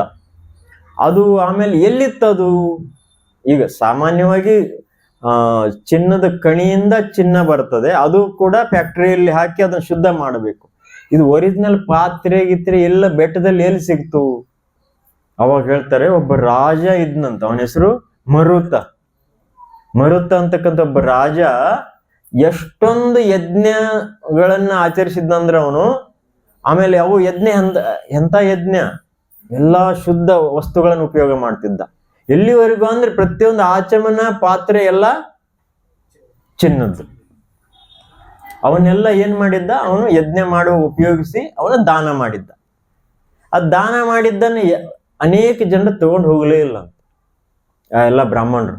ಕೆಲವೇ ಜನ ತೆಗೆದುಕೊಂಡು ಹೋದ್ರು. ಉಳಿದವರೆಲ್ಲ ಏನ್ ಮಾಡಿದ್ರಂತೆ?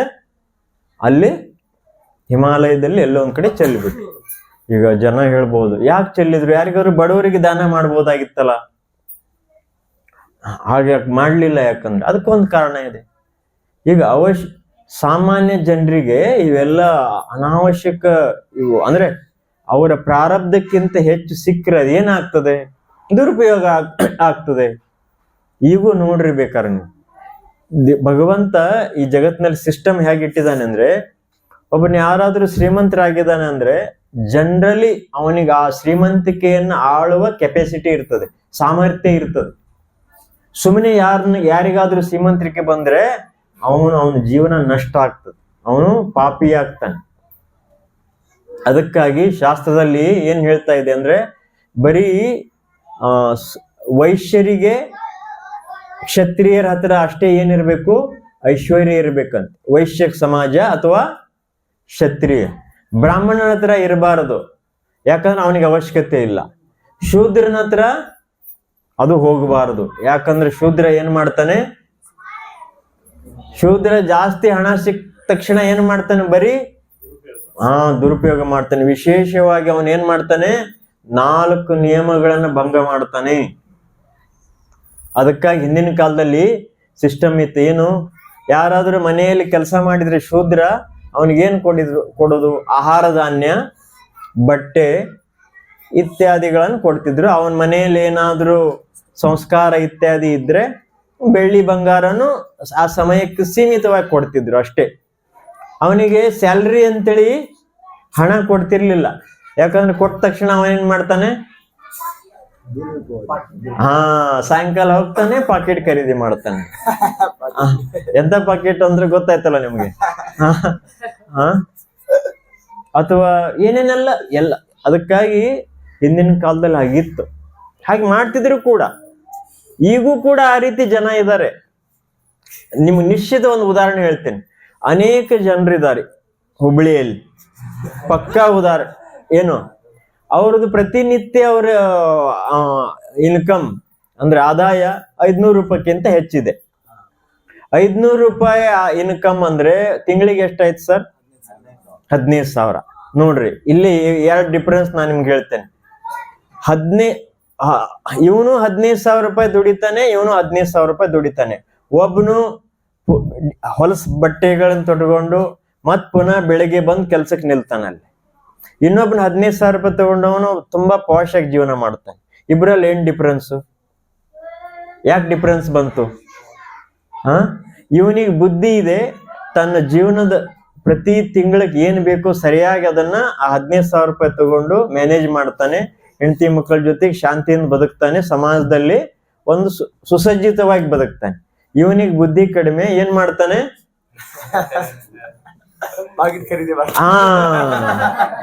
ಇದೇ ಡಿಫರೆನ್ಸ್. ಅಂದ್ರೆ ಇವನಿಗೆ ಭವಿಷ್ಯದ ಚಿಂತೆ ಇದೆ, ಅವನಿಗೆ ಬುದ್ಧಿ ಇದೆ, ಅದಕ್ಕಾಗಿ ಭವಿಷ್ಯದ ಚಿಂತೆ ಇದೆ. ಇವನಿಗೆ ಬುದ್ಧಿ ಕಡಿಮೆ, ಭವಿಷ್ಯದ ಚಿಂತೆ ಇಲ್ಲ. ಹಾಗಾಗಿ ಅದರ ಪರಿಣಾಮ ಏನಾಗ್ತದೆ? ನೆಕ್ಸ್ಟ್ ಡೇ ಮತ್ ಪುನಃ ಬಂದು ಅಲ್ಲಿ ಅವನು ಇನ್ನೊಬ್ಬರ ಹತ್ರ ಕೆಲಸಕ್ಕೆ ಹೋಗ್ಲಿಕ್ಕೆ ಬಂದು ನಿಂತ್ಕೊಳ್ತಾನೆ. ಇದೇ ಹೀಗೇನೆ ಮನುಷ್ಯ ಸಮಾಜದಲ್ಲಿ ಬೇರೆ ಬೇರೆ ಕ್ಯಾಟಗರಿಗೆ ಬುದ್ಧಿ ಇರುತ್ತೆ. ಬ್ರಾಹ್ಮಣ ಅಂದ್ರೇನು? ಬ್ರಾಹ್ಮಣ ಬರೀ ಈ ಜೀವನದ ಸುಖ ಸಮೃದ್ಧಿ ನೋಡಲ್ಲ. ಅವನು ಮುಂದಿನ ಜೀವನದ ಸುಖ ಸಮೃದ್ಧಿನೂ ನೋಡ್ತಾನೆ. ಅವನು ಬ್ರಾಹ್ಮಣ. ಅದಕ್ಕಾಗಿ ಸಮಾಜದಲ್ಲಿ ಬುದ್ಧಿ ಇದ್ದವ್ರು ಅಂದ್ರೆ ಭವಿಷ್ಯವನ್ನ ಚೆನ್ನಾಗಿ ಅರಿತಕ್ಕಂಥವ್ರು. ಅದಕ್ಕಾಗಿ ಎಲ್ಲದಕ್ಕಿಂತ ಶ್ರೇಷ್ಠ ಬುದ್ಧಿ ಇರೋರು ಯಾರು? ಬ್ರಾಹ್ಮಣ ಅಂತ ಹೇಳ್ತಾರೆ. ಹಾಗಾಗಿ ಇಲ್ಲಿ ಹೇಳಲಾಗಿದೆ, ಸರಿಯಾದ ಯೋಗ್ಯ ಬ್ರಾಹ್ಮಣನಿಗೆ ದಾನ ಕೊಡಬೇಕು. ಯಾಕಂದ್ರೆ ಅವನು ಅದನ್ನ ತನ್ನ ಇಂದ್ರಿಯ ತೃಪ್ತಿಗೆ ಬಳಸದೆ ತನ್ನ ಹಿತಕ್ಕಾಗಿ ಅವನು ಬಳಸ್ತಾನೆ, ಅಷ್ಟಲ್ಲದೆ ಇನ್ನೊಬ್ಬರ ಹಿತಕ್ಕಾಗೂ ಬಳಸ್ತಾನೆ. ಆಮೇಲೆ ಮುಂದೆ ಹೇಳಿದೆ ಯಾರಿಗೆ ದಾನ ಕೊಡಬೇಕಂತೇಳಿ.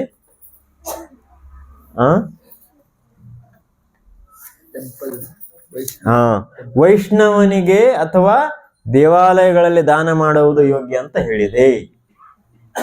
ವೈಷ್ಣವನಿಗೆ ಅಂದ್ರೆ ವಿಷ್ಣುವಿನ ಅಥವಾ ಕೃಷ್ಣನ ಭಕ್ತನಿಗೆ ದಾನ ಕೊಡೋದು ಶ್ರೇಷ್ಠ ಅಂತ ಹೇಳಿದೆ. ಯಾಕಂದ್ರೆ ಜಗತ್ತಿನ ಕಲ್ಯಾಣ ಯಾರು ವಿಚಾರ ಮಾಡ್ಲಿಕ್ಕೆ ಸಾಧ್ಯ?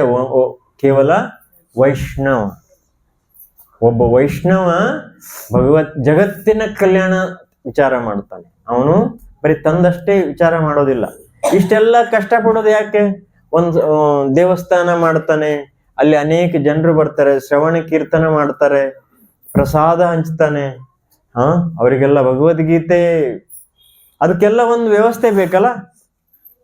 ವ್ಯವಸ್ಥೆ ಬೇಕು. ವ್ಯವಸ್ಥೆ ಇಲ್ಲದಿದ್ರೆ ಜನ ಹೆಚ್ಚು ಬರೋದಿಲ್ಲ. ಜನ ಹೀಗೆ ಹೇಳ್ಬೋದು, ಇದೆಲ್ಲ ಎಲ್ಲಾದ್ರೂ ಏನು ಮರದ ಕೆಳಗಡೆ ಕುತ್ಕೊಂಡು ಮಾಡ್ಬೋದಲ್ಲ ಅಂತ.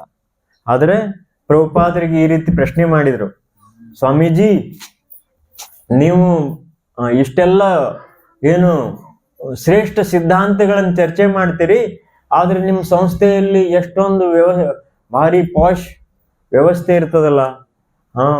ಎಲ್ಲಿವರೆಗೂ ಅಂದ್ರೆ AC ಹಾಲನ್ನು ಇರ್ತವೆ. AC ಟೆಂಪಲ್ ಹಾಲ್. ಜೂ ಒಂದ್ಸರಿ ಚೌಪಾಟಿ, ಗಿರಿಗಾಂವ್ ಚೌಪಾಟಿ ಬೊಂಬೈಯಲ್ಲಿ ಮೊದಲು ಇರ್ಲಿಲ್ಲ. ಅಲ್ಲಿ ತುಂಬಾ ಸೆಕೆ ಅಲ್ಲೆಲ್ಲ ಮುಂಬೈಯಲ್ಲಿ. ಸಾಧಾರಣ ವ್ಯವಸ್ಥೆ ಇತ್ತು. ಶ್ರೀಪಾದ ರಾಧಾನಾಥ ಸ್ವಾಮಿ ಮಹಾರಾಜ್ ಏನ್ ಹೇಳಿದ್ರು, ಇಲ್ಲ ಇದಕ್ಕೆ AC ಮಾಡ್ಬೇಕು ಅಂತ.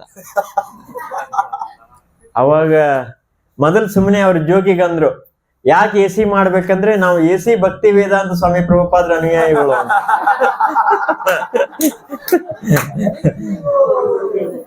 ಏನು ಹಾಗ್ಯಾಕೆ ಮಾಡ್ಬೇಕು ಅಂದ್ರೆ, ಪ್ರಭುಪಾದ್ರ ಹೇಳ್ತಾರೆ, ಒಬ್ರು ಯಾರು ಪ್ರಶ್ನೆ ಮಾಡಿದ್ರು, ಇಷ್ಟೆಲ್ಲ ಪಾಶ್ ಯಾಕೆ ಮಾಡ್ತೀರಿ ನೀವು?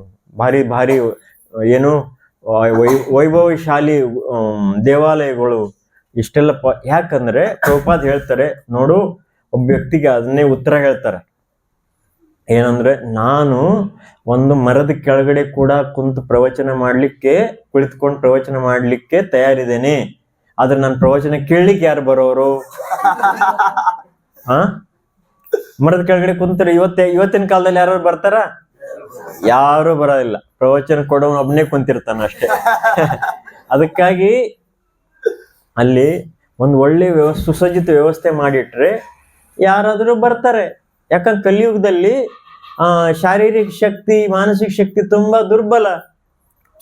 ಮರದ ಕೆಳಗಡೆ ಬಂದು ಸೊಳ್ಳೆ ಕಡಿಸ್ಕೊಳ್ತಾ ಯಾರು ಬರ್ತಾರೆ? ಅಥವಾ ಧೂಳು ಇದೆಲ್ಲ ಎಲ್ಲ ಒಂದು ಸುಸಜ್ಜಿತ ವ್ಯವಸ್ಥೆ ಇದ್ರೆ ಅಲ್ಲಿ ಯಾರು ಬರ್ತಾರೆ? ಜನ ಬರ್ತಾರೆ. ಆ ಜನರಿಗೆ ಪ್ರಚಾರ ಮಾಡ್ಬೇಕಲ್ಲ. ಹಾಗಾಗಿ ಪ್ರಭುಪಾದರು ಹೇಳ್ತಾರೆ, ಯಾಕಂದ್ರೆ ಇದನ್ನೆಲ್ಲ ಯಾಕೆ ಕಷ್ಟಪಡ್ತಾರೆ? ಒಬ್ಬ ವೈಷ್ಣವ ಅವನೆಲ್ಲಾದ್ರೂ ಬೃಂದಾವನ, ಹರಿದ್ವಾರ, ಋಷಿಕೇಶ, ದ್ವಾರಕಾದಲ್ಲಿ ಒಂದು ಬೇಕಾದಷ್ಟು ಆಶ್ರಮ ಇವೆ, ಅಲ್ಲಿ ಕುತ್ಕೊಂಡು ಆರಾಮಾಗಿ ಜಪ ತಪ ಮಾಡಿ ಅಲ್ಲಿ ಎಲ್ಲ ವ್ಯವಸ್ಥೆ ಇದೆ, ಮಾಡ್ಬೋದಲ್ಲ. ಅವನ್ ಯಾಕೆ ಊರು ತಿರುಗುತ್ತಾನೆ? ಜನರಿಗೆ ಇಷ್ಟೆಲ್ಲ ಕಷ್ಟಪಟ್ಟು ಇದನ್ನೆಲ್ಲ ಸಂಸ್ಥೆ ಮಾಡ್ತಾನೆ, ದೇವಸ್ಥಾನ ಕಟ್ತಾನೆ, ಇದನ್ನೆಲ್ಲ ಮ್ಯಾನೇಜ್ಮೆಂಟ್ ಮಾಡ್ತಾನೆ, ಎಲ್ಲ ಯಾಕೆ ಮಾಡ್ತಾನೆ ಒಬ್ಬ ಮಹಾನ್ ವೈಷ್ಣವ? ನಾವೆಲ್ಲ ಅಲ್ಲ, ಆ ರೀತಿ ವೈಷ್ಣವರಲ್ಲ ನಾವು. ಅಂತ ವೈಷ್ಣವರ ಸಹಾಯಕರು ನಾವು. ಪ್ರಭುಪಾದರಂತವರು ಅಥವಾ ಅವರ ವರಿಷ್ಠ ಶಿಷ್ಯರು ಎಲ್ಲ ಕಷ್ಟಪಡ್ತಾ ಇದ್ದಾರೆ. ಇದನ್ನೆಲ್ಲ ಅವರಿಗೆ ನಾವೆಲ್ಲರೂ ಸೇರಿ ಸಹಾಯ ಮಾಡ್ತಾ ಇದ್ದೇವೆ. ಈ ಕಷ್ಟಪಡೋದು ಯಾಕಾಗಿ? ಅವರೆಲ್ಲ ಇದು ಅಷ್ಟು ಸುಲಭ ಇದೆ ಇದೆಲ್ಲ ಮಾಡೋದು? ತುಂಬಾ ಕಷ್ಟ ಇದೆ. ಮ್ಯಾನೇಜ್ಮೆಂಟ್ ಮಾಡಿದವ್ರಿಗೆ ಗೊತ್ತಿದೆ ಎಲ್ಲ. ಏನು ಮನಸ್ಸಿಗೆ, ಮೈಂಡಿಗೆ ಏನಂತ ಟ್ಯಾಕ್ಸ್ ಟ್ಯಾಕ್ಸ್ ಟ್ಯಾಕ್ಸ್ ಟ್ಯಾಕ್ಸಿಂಗ್ ಅಂತಾರ ಅದಕ್ಕೆ. ಏನು ಕಷ್ಟ ಆಗ್ತದೆ, ಇನ್ನೊಬ್ಬರ ಹತ್ರ ಕೇಳೋದು ಒಂದು ಕಷ್ಟ. ನೀವು ಬೇಕಾದ್ರೆ ನಾನು ಇವತ್ತೇ ನಿಮ್ಗೆ ಒಂದು ಏನೋ ಈ ಚಾಲೆಂಜ್ ಮಾಡ್ತೀನಿ. ನೀವು ಬಿಲ್ ಬುಕ್ ತಗೊಂಡು ಎಲ್ಲರ ಮನೆಗೂ ಸೀದಾ ಹೋಗಿ, ಸರ್ ನಾವು ಇಂಥ ಕಾರ್ಯಕ್ರಮ ಮಾಡ್ತಾ ಇದ್ದೇವೆ, ದೇವಸ್ಥಾನ ಕಟ್ತಾ ಇದ್ದೇವೆ ಅಂತ ನಮಗೆ 1,000 ಕೊಡಿ ಅಂತ ಕೇಳ್ರಿ ನೋಡೋಣ. ನಿಮಗೆ ಆಗಲ್ಲ. ಎಷ್ಟು ಕಷ್ಟ ಇದೆ, ಎಷ್ಟು ಮಾನಸಿಕ ತಯಾರಿ ಮಾಡ್ಕೊಳ್ಬೇಕು. ಅವ್ರಿಗೆ ಏನ್ ಮಾತಾಡೋದು, ಏನು ಅಕಸ್ಮಾತ್ ಅವನ್ ಬೈದ್ರೆ ಏನ್ ಬೇಕಾದ್ರೆ ಹೇಳ್ತಾರೆ ಜನ. ನೀವು ಮಾಡಿ ನೋಡ್ರಿ, ನಾವೆಲ್ಲ ಮಾಡಿದೀವಿ ಅದು. ನನಗೆ ಇನ್ನೂ ಉದಾಹರಣೆ ಗೊತ್ತಿದೆ, ಒಂದು ಒಳ್ಳೆ ಉದಾಹರಣೆ. ನಮ್ಮ ಬೆಳಗಾವ್ ಭಕ್ತಿರ ಸಾಮರ್ಥ್ ಮಹಾರಾಜ್ ಇದಾರಲ್ಲ, ಇವರು ಪ್ರಾರಂಭದಲ್ಲಿ ಬಹಳ ದೊಡ್ಡ ಹುದ್ದೆಯನ್ನು ಬಿಟ್ಟು ಬಂದವ್ರು. ಸ್ಟ್ಯಾಂಡರ್ಡ್ ಚಾರ್ಟರ್ಡ್ ಬ್ಯಾಂಕ್ ಅಲ್ಲಿ ಎಕ್ಸಿಕ್ಯೂಟಿವ್ ಮ್ಯಾನೇಜರ್ ಇದ್ರು ಅವ್ರು. ಎಕ್ಸಿಕ್ಯೂಟಿವ್ ಮ್ಯಾನೇಜರ್ ಅಂದ್ರೆ ಬಹಳ ದೊಡ್ಡ ಪೋಸ್ಟ್. ಅವಾಗಲೇ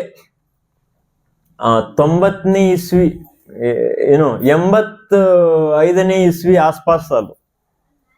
ಅವಾಗ ಅವ್ರಿಗೆ ಸ್ಯಾಲ್ರಿ ಎಷ್ಟಿತ್ತು? 18,000 ರೂಪಾಯಿ. ವಿಚಾರ ಮಾಡ್ರಿ, ಅವಾಗಿನ 18,000 ರೂಪಾಯಿ ಸ್ಯಾಲ್ರಿಗೆ ಈಗಿನ ಎಷ್ಟು ಡಿಫರೆನ್ಸ್ ಇದೆ. ಅದೇ 18,000ಗೆ ಎಷ್ಟು ಅನಿಸ್ಬಹುದು? ಅದೇ ಪೋಸ್ಟಿಗೆ ಶಾಯದ್ 5 ಲಕ್ಷ ರೂಪಾಯಿ ಸ್ಯಾಲ್ರಿ ಕೊಡ್ತಾರೆ ಅದೇ ಸ್ಟ್ಯಾಂಡರ್ಡ್ ಚಾರ್ಟರ್ಡ್ ಬ್ಯಾಂಕ್. ಮಿನಿಮಮ್ ತಿಂಗಳಿಗೆ ಏನು ಜಾಸ್ತಿನೇ ಇರ್ಬೋದೇನು. ಹಾಗೆ ಅಂಥವನ್ನೆಲ್ಲ ದೊಡ್ಡ ಪೋಸ್ಟ್ ಬಿಟ್ಟು ಅವರು ಬಂದು ಬ್ರಹ್ಮಚಾರಿ ಆಗಿದ್ರು, ಟೆಂಪಲ್ ಪ್ರೆಸಿಡೆಂಟ್ ಆಗಿದ್ರು. ಗಿರ್ಗಾಂವ್ ಚಪಾಟಿ ಟೆಂಪಲ್ ಪ್ರೆಸಿಡೆಂಟ್ ಇದ್ರು. ಒಂದು ಸಮಯ ಬಂತು, ಅವರಿಗೂ ಡೊನೇಷನ್, ಸ್ಪೆಷಲಿ ಜನ್ಮಾಷ್ಟಮಿಗೆ ಈಗ ಉಳಿದವ್ರಿಗೆ ಕಲಿಸ್ಬೇಕಂದ್ರೆ ಸ್ವತಃ ಮಾಡಿ ಕಲಿಸ್ಬೇಕಲ್ಲ, ಯಾಕಂದ್ರೆ ಎಲ್ಲರಿಗೂ ಇಷ್ಟು ಇಂಟ್ರೆಸ್ಟ್ ಇರಲ್ಲ. ಅವು ಕಲೆಕ್ಷನ್ ಎಲ್ಲರೂ ಜನ್ಮಾಷ್ಟಮಿಗೆ ದಾನ ತಗೊಂಡ್ ಬರ್ರಿ ಅಂದ್ರೆ ಏನ್ ಮಾಡ್ತಾರೆ, ಕೆಲವೇ ಜನರು ಹೋಗ್ತಾರೆ. ಎಲ್ಲರಿಗೂ ಪ್ರೇರಣೆ ಕೊಡ್ಬೇಕಂತೇಳಿ ಅವ್ರೇನ್ ಮಾಡಿದ್ರು, ನಾನು ಬರ್ತೇನೆ ನಡೀರಿ ಅಂತೇಳಿ ಒಂದು ಗಲ್ಲಿಯಲ್ಲಿ ಹೋದ್ರು. ಒಳ್ಳೆ ಶಾಪ್ ಇದ್ವು ಅಲ್ಲಿ. ಅವರಿಗೆ ಸಫರಾನ್ ಹಾಕೊಂಡವ್ರು ಇದ್ರು ಅವಾಗ. ಅವರಿಗೂ ಕೂಡ ಒಬ್ಬ ವ್ಯಕ್ತಿ ಏನ್ ಮಾಡ್ದ, ಬೇರೆ ಬೇರೆ ಪ್ರಕಾರದ ಜನ ಇರ್ತಾರಲ್ಲ, ಒಬ್ಬ ವ್ಯಕ್ತಿ ಅವ್ರ ಎದುರುಗಡೆ ಹಿಂಗ್ ಕಾಯಿನ್ ಚೆಲ್ಲಿದ. ಅವ್ರಿಗೆ ನೋಡ್ರಿ, ಅವ್ರಿಗೆ ಮನ್ಸಿಗೆ ಅವಾಗ ಏನ್ ಕಷ್ಟ ಆಗಿರ್ಬೋದು. 18,000 ರೂಪಾಯಿ AC ಆಫೀಸ್ನಲ್ಲಿ ಕುತ್ಕೊಂಡು 18,000 ರೂಪಾಯಿ ಸ್ಯಾಲ್ರಿ ತಗೊಳ್ಳೋಂಥವ್ರಿಗೆ ಒಬ್ಬ ವ್ಯಕ್ತಿ ಹಿಂಗೆ 4 ಅಣೆನೋ 8 ಅಣೆ ಹಿಂಗ್ ಕಾಯಿನ್ ಚೆಲ್ಲಿದ. ಏನು ಅದನ್ನ ನೀವು ಅನುಭವ ಮಾಡಿದವ್ರಿಗೆ ಗೊತ್ತಾಗ್ತದೆ. ಅದಕ್ಕಾಗಿ ಡೆಫಿನೆಟ್ಲಿ ಎಲ್ಲರೂ ಅದರ ಅನುಭವ ಮಾಡ್ಬೇಕಾದ್ರೆ ಏನ್ ಮಾಡ್ಬೇಕು, ಬಿಲ್ ಬುಕ್ ತಗೊಳ್ಬೇಕು. ಎಲ್ಲರೂ ಮನೆಗೆ ಹೋಗ್ಬೇಕು ಅಥವಾ ಶಾಪಿಗೆ ಹೋಗ್ಬೇಕು. ಏನು ಅವಾಗ ಅನುಭವ ಆಗ್ತದ ಅದು ಏನು ಅಂತೇಳಿ. ನನಗೆ ಅನುಭವ ಆಗಿದೆ, ಅದಕ್ಕಾಗಿ ಜಾಸ್ತಿ ಹೋಗಲ್ಲ ನಾನೀಗ. ತುಂಬಾ ಅವಶ್ಯಕತೆ ಬಿದ್ದರಷ್ಟೇ ಯಾರ್ದಾರ ಜೊತೆಗೆ ಹೋಗ್ತೇನೆ. ಅಂದ್ರೆ ಹೀಗೆ ನಮ್ಮ ಹೃದಯದಲ್ಲಿ ಆ ರೀತಿ ಅನರ್ಥಗಳು ಇವೆ, ಅವು ಎಲ್ಲ ಅವಾಗ ಗೊತ್ತಾಗ್ತವೆ. ಹಾಗೆ ಒಬ್ಬ ವೈಷ್ಣವ ಯಾಕೆ ಕಷ್ಟಪಡ್ತಾನೆ ಅದನ್ನ, ಯಾಕಂದ್ರೆ ಇನ್ನೊಬ್ಬರ ಒಳಿತಿಗಾಗಿ, ಅಥವಾ ಗುರುವಿಗೆ ಪ್ರಸನ್ನ ಮಾಡ್ಲಿಕ್ಕೆ, ಅಥವಾ ಭಗವಂತನನ್ನು ಪ್ರಸನ್ನ ಮಾಡ್ಲಿಕ್ಕೆ. ಇದು ತುಂಬಾ ಹಾಗೆ ಮಾಡಿದಾಗ ಅವನಿಗೆ ಈಗ ದಾನ ಅದಕ್ಕಾಗಿ ಯಾರಿಗೆ ಕೊಡ್ಬೇಕಂತೆ ಅಂಥವ್ರಿಗೆ ಕೊಡಬೇಕು. ಯಾಕಂದ್ರೆ ಅದರಿಂದ ಸದ್ವಿನಿಯೋಗ ಅಂತಾರ ನೋಡ್ರಿ ಕನ್ನಡದಲ್ಲಿ. ನಿಜವಾದ ಅದರ ಲಾಭ ಜನರಿಗೆ ಸಿಗ್ತದೆ. ಹೀಗೆ ಉಳಿದ ದಾನಗಳು ಕೂಡ ಇದೆ ನೋಡ್ರಿ. ಉಳಿದದು ಹೇಳಿದಾಗ ನಿಮ್ಗೆ ಗೊತ್ತಾಗ್ತದೆ ಏನು ಅಂತ. ಇದು ಸಾತ್ವಿಕ ದಾನ. ಆಮೇಲೆ 21ನೇ ಶ್ಲೋಕ ಸ್ವಲ್ಪ ತೋರಿಸ್ರಿ. ಇಲ್ಲಿ ಏನ್ ಹೇಳಿದೆ, ಯತ್ತು ಪ್ರತ್ಯುಪಕಾರಾರ್ಥಂ ಫಲಂ ಮುದ್ದಿಶ್ಯ ವಾ ಪುನಃ ದೀಯತೆ ಚ ಪರಿಕ್ಲಿಷ್ಟಂ ತದ್ದಾನಂ ರಾಜಸಂ ಸ್ಮೃತಂ. ಅದರ ಅನುವಾದ ಹೇಗಿದೆ ನೋಡ್ರಿ. ಸಮಯ ಇಲ್ಲ ಅಂದ್ರೆ ಅದನ್ನ ನಾನು ಫಾಸ್ಟ್ ಫಾರ್ವರ್ಡ್ ಮಾಡ್ತಾ ಇದ್ದೇನೆ. ಏನು, ಆದರೆ ಪ್ರತ್ಯುಪಕಾರದ ಬಯಕೆಯಿಂದ, ಪ್ರತ್ಯುಪಕಾರದ ಅಂದ್ರೆ ಉಲ್ಟಾ ನಮಗೇನಾದ್ರೂ ಸಿಗಬೇಕು ಅನ್ನುವ ಬಯಕೆಯಿಂದ ಮಾಡಿದ ದಾನ, ಫಲ ಅಪೇಕ್ಷೆಯಿಂದ ಮಾಡಿದ ದಾನ, ಇಷ್ಟವಿಲ್ಲದೆ ನೀಡುವ ದಾನ. ಇಂಟ್ರೆಸ್ಟ್ ಇರಲ್ಲ ನೋಡ್ರಿ. ಇವ್ಯಾವೇನು ಪ್ರತ್ಯುಪಕಾರದ, ಏನಾದ್ರೂ ಬಯಸಿ ದಾನ ಕೊಟ್ಟಿದ್ರೆ, ಅಂದ್ರೆ ನಾನೀಗ ದಾನ ಕೊಡ್ತಾ ಇದ್ದೇನೆ ನನಗೇನಾದ್ರೂ ಒಳ್ಳೇದಾಗಲಿ ಅಂತ ಬಯಸೋದು. ಆಮೇಲೆ ಫಲಾಪೇಕ್ಷೆಯಿಂದ. ಸ್ಪೆಷಲಿ ಇಲ್ಲಿ ಭಾವಾರ್ಥದಲ್ಲಿ ಪ್ರಭುಪಾದ ಏನ್ ಹೇಳ್ತಾರೆ ನೋಡ್ರಿ, ಸ್ವರ್ಗ ಸಾಮ್ರಾಜ್ಯಕ್ಕೆ ಏರಲು, ಸ್ವರ್ಗಕ್ಕೆ ಹೋಗ್ಲಿಕ್ಕೆ ದಾನ ಮಾಡೋದು, ಇದು ರಾಜಸಿಕ ದಾನ. ಆಮೇಲೆ ತುಂಬಾ ಕ್ಲೇಶದಿಂದ ಅಂದ್ರೆ ಕಷ್ಟ, ತುಂಬಾ ಮನಸ್ಸಿಗೆ ಕೆಟ್ಟ ಮಾಡ್ಕೊಂಡು ಇವ್ರು ಯಾಕೆ ಬಂದ್ರಪ್ಪ ಇಲ್ಲಿ, ಬೇರೆಯವ್ರ ಮನೆಗೆ ಹೋಗಬಾರ್ದಾಗಿತ್ತ, ಇಲ್ಲೇ ಬಂದ್ಬಿಟ್ರಲ್ಲ, ಈಗ ಏನ್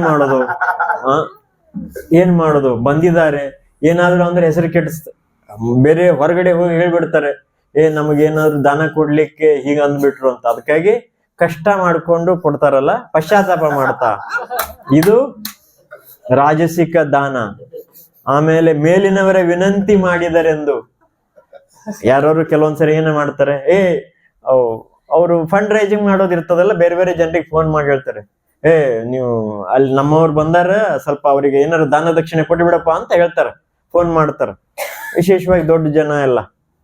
ಅವಾಗ ಮೇಲಿನವ್ರು ಹೇಳ್ಯಾರ ಅಂತೇಳಿ ಎಷ್ಟೋ ಸರಿ ಸರ್ಕಾರಿ ಆಫೀಸರ್ಗಳು ಇವರು ಏನಾದ್ರು ಒಳ್ಳೆ ಸಂಸ್ಥೆ ಅಥವಾ ಭಕ್ತರು ಇರ್ತಾರೆ, ಅವ್ರೇನ್ ಮಾಡ್ತಾರೆ, ಅವರಿಗೂ ಫಂಡ್ ರೈಸ್ ಮಾಡೋದಿರ್ತದೆ, ಅವ್ರ ಕೆಳಗಡೆ ಇದ್ದವ್ರಿಗೆ ಯಾರಿಗಾದ್ರು ಫೋನ್ ಮಾಡಿ ಹೇಳ್ಬಿಡ್ತಾರೆ, ನಮ್ಮವ್ರು ಬಂದಾರೆ, ಹರಿಕೃಷ್ಣದವ್ರು ಬಂದಾರ, ಮತ್ತೆ ಯಾರೋ ಬಂದಾರ, ಅವ್ರಿಗೆ ದಾನ ಕೊಟ್ಬಿಡ್ರಿ ಅಂತ. ಮೇಲಿನವರ ವಿನಂತಿ ಅನುಸಾರ ಅನಿವಾರ್ಯತೆಯಿಂದ ಬಂದರೇನು ಕೊಡ್ಲೇಬೇಕು ಅಂತ ಹೇಳಿ ದಾನ ಮಾಡೋದು. ಇದೆಲ್ಲ ಏನು ರಾಜಸ ಗುಣದ ದಾನ. ವಿಶೇಷವಾಗಿ ಕಲಿಯುಗದಲ್ಲಿ ತುಂಬಾ ಹೆಸರು ಬೇಕು ಅಂತೇಳಿ ದಾನ ಮಾಡ್ತಾರಲ್ಲ, ಅದು ಯಾವ ದಾನ? ಅದು ರಾಜಸಿಕ ದಾನ. ರಾಜಸಿಕ ಜನ ಆ ಹೆಸರಿನ ಮೇಲೆ ಇಷ್ಟ ಆಸಕ್ತಿ ಅಂದ್ರೆ, ದೇವಸ್ಥಾನ ಒಂದು ಫ್ಯಾನ್ ಕೊಡ್ತಾರೆ, ಆ ಮೂರು ಫ್ಯಾನ್ ಇವು ಇರ್ತಾವಲ್ಲ, ರಿಂಗ್ಸ್, ವಿಂಗ್ಸ್, ಆ ಮೂರುದ್ರ ಮೇಲೆ ಹೆಸರು ಹಾಕ್ಬೇಕಂತಾರ.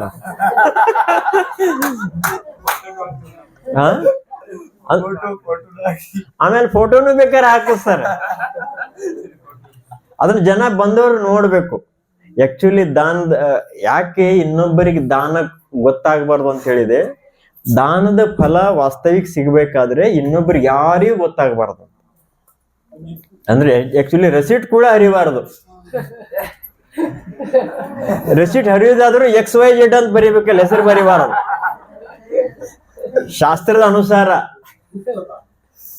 ಅನುಸಾರ ಸರ್ ನಮ್ಗೇನ್ ರೆಸಿಟ್ ಬೇಡ, ಸುಮ್ಮನೆ XYZ ಅಂತ ಬರೀರಿ. ನಾವ್ ಈಗ ಪ್ಯಾನ್ ಕಾರ್ಡ್ ಅದು ನಂಬರ್ ಕೇಳ್ತಾರೆ, XYZ ಅಂತ ಬರೀಲಿಕ್ಕೆ ಬರಲ್ಲ, ಅದು ಮತ್ ಬೇರೆ. ಯಾಕೆ ಅಂದ್ರೆ ಆಕ್ಚುಲಿ ಕೊಡೋದಾದ್ರೆ ಹಾಗೆ ಕೊಡ್ಬೇಕು. ಈಗಿನ ಕಾಲದಲ್ಲಿ ಹಾಗೆ ಜನ ದೊಡ್ಡ ಅದೊಂದು ಕೊಟ್ಟಿರೋ ಫ್ಯಾನ್, ಅದ್ ಫ್ಯಾನ್ ಎಷ್ಟು ದಿವ್ಸ ಕೆಲ್ಸಕ್ಕೆ ಬರ್ತದ್ರೆ ಅದ್ರ ವಾರಂಟಿ ಪೀರಿಯಡ್ 2-3 ವರ್ಷ ಇರ್ತದೆ. ಹಾಗೆ ಜನರು ರಾಜಸಿಕ ದಾನ, ಅದರಿಂದ ಏನು ಹೆಚ್ಚು ಲಾಭ ಇಲ್ಲ. ಆಮೇಲೆ ತಾಮಸಿಕ ದಾನನು ಕೂಡ ಹೇಳ್ತಾರೆ ನೋಡಿ. ಸ್ವಲ್ಪ ಮುಂದುವರ್ಸ. ಇಲ್ಲಿ ನಿಮ್ಗೆ ಎಲ್ಲರಿಗೂ ಕಾಣ್ಲಿಕ್ಕೆ ಸಿಗ್ತದೆ. ಅದೇಶ ಕಾಲೇ ಯದ್ದಾನಂ ಅಪಾತ್ರೇಭ್ಯಶ್ಚ ದೀಯತೆ ಅಸತ್ಕೃತಂ ಸತ್ಕೃತಂ ಅವಜ್ಞಾತಂ ತತ್ತಾಮಸಂ ಮುದಾರತಂ. ಅದರ ಅನುವಾದ, ಲಕ್ಷ್ಯವಿಲ್ಲದೆ, ಏನು ಗುರಿ ಇಲ್ಲದೆ, ಗೌರವವಿಲ್ಲದೆ ಕೊಟ್ಟ ದಾನವನ್ನು ತಾಮಸ ಅಂತ ಹೇಳಲಾಗಿದೆ. ಅದರ ಅನುವಾದ ಇದು ಭಾವಾರ್ಥದಲ್ಲಿ ಹೇಳ್ತಾರೆ ಪ್ರಭುಪಾದರು. ಏನು ಎಂತ ದಾನ ಅದು? ಮದ್ಯಪಾನ ಮತ್ತು ಜೂಜಾಟಗಳಲ್ಲಿ ತೊಡಗುವುದಕ್ಕೆ ನೀಡುವ ದಾನವು ಪ್ರೋತ್ಸಾಹಿಸಿಲ್ಲ. ಅನೇಕ ಬಾರಿ ಯಾರು ಬಡವ ಇರ್ತಾನೆ, ನಿರ್ಗತಿಕೆ ಇರ್ತಾನೆ ಅಂತ ಬರ್ತಾನೆ, ಆದ್ರೆ ಅವನ ದಾನ ತಗೊಂಡೋಗಿ ಏನ್ ಮಾಡ್ತಾನೆ, ತೋರಿಸ್ಲಿಕ್ಕೆ ಅಷ್ಟೇ ಹಾಗೆ ಇರ್ತಾನೆ, ಆದ್ರೆ ಅವನ ವಾಸ್ತವಿಕ ಹಾಗಿರಲ್ಲ. ಏನ್ ಮಾಡ್ತಾನೆ, ತೆಗೆದುಕೊಂಡು ಹೋಗಿ ನಾವು ಕೊಟ್ಟಿರೋ ದಾನನ ಸಾರಾಯಿ ಕುಡಿತಾನೆ, ಏನಾದ್ರು ಮಾಡ್ತಾನೆ. ಅದು ತಾಮಸಿಕ ದಾನ. ಅದರಿಂದ ಲಾಭ ಆಗ್ತದೆ, ನಷ್ಟ ಆಗ್ತದ? ನಷ್ಟ ಆಗ್ತದೆ. ಅವನಿಗೆ ಏನು ಫಲ ಸಿಗ್ತದೆ ಅದ್ರಾಗ ಇವರು ಭಾಗಿಯಾಗ್ತಾರೆ. ಹಾಗಾಗಿ ಅದರಿಂದ ಯಾರಿಗೂ ಪಾಪಿಗಳಿಗೆ ಪ್ರೋತ್ಸಾಹ ಸಿಗುತ್ತದೆ, ಅದು ದಾನ ಯೋಗ್ಯ ಅಲ್ಲ. ಹಾಗೆ ಆಮೇಲೆ ಮನುಷ್ಯನಿಗೆ ಗೌರವ, ದಾನ ಯಾರಿಗಾರು ಕೊಡ್ತಾನಲ್ಲ, ಆ ವ್ಯಕ್ತಿ ದಾನ ಯಾರು ಇಸ್ಕೊಳ್ತಾನಲ್ಲ ಅವನೊಂದು ರೆಸ್ಪೆಕ್ಟ್ ಕೊಡ್ಬೇಕಂತೆ. ಹಾಗಲ್ಲ ದೊಡ್ಡ ಕಣ್ಣಿಂದ ನೋಡ್ತಾ ಇವ್ರು ಬಂದ್ಬಿಟ್ಟಾರೆ ಇವ್ರು ಅಂಥೇಳಿ, ಹಾಗೆಲ್ಲ ರೆಸ್ಪೆಕ್ಟ್ಫುಲಿ ಯಾಕಂದ್ರೆ ಅವನು ವಾಸ್ತವಿಕ ದಾನ ಕೊಡೋನಿಗೆ ಹಿತ ಮಾಡ್ತಾ ಇದ್ದಾನೆ. ಈಗ ದಾನ ಇಸ್ಕೊಳ್ಳುವವನು ಇದ್ದಾಗ ಕೂಡ ಕೊಡ್ಬೇಕಲ್ಲ. ದಾನ ಇಸ್ಕೊಳ್ದು ಇಲ್ಲಿದ್ರೆ ಏನ್ ಮಾಡ್ತಾನೋ. ಅದಕ್ಕಾಗಿ ರೆಸ್ಪೆಕ್ಟ್ಫುಲಿ ಕೊಡ್ಬೇಕಂತ. ಹೀಗೆ ಬೇರೆ ಬೇರೆ ಬಗೆಯ ದಾನಗಳು ಇರ್ತವೆ. ರಾಜಸಿಕ, ಸಾತ್ವಿಕ, ರಾಜಸಿಕ, ತಾಮಸಿಕ. ಈಗ ಇಲ್ಲಿ ಪ್ರೋತ್ಸಾಹ. ಅದಕ್ಕಾಗಿ ದಾನ ತುಂಬಾ ಮಹತ್ವದ್ದಿದೆ. ಎಂತೆಂತ ರಾಜರಾಗಿ ಹೋಗಿದ್ದಾರೆ, ಹೆಸರು ಕೇಳಿದಿರಿ? ಭಾಗವತ್ ಪುರಾಣದಲ್ಲಿ ಪ್ರಸಿದ್ಧರು ಯಾರು? ರಂತಿದೇವ, ಶಿಬಿ ಮಹಾರಾಜ ತನ್ನ ತೊಡೆ ಮಾಂಸವನ್ನೇ ದಾನ ಮಾಡಿದ್ನಂತ.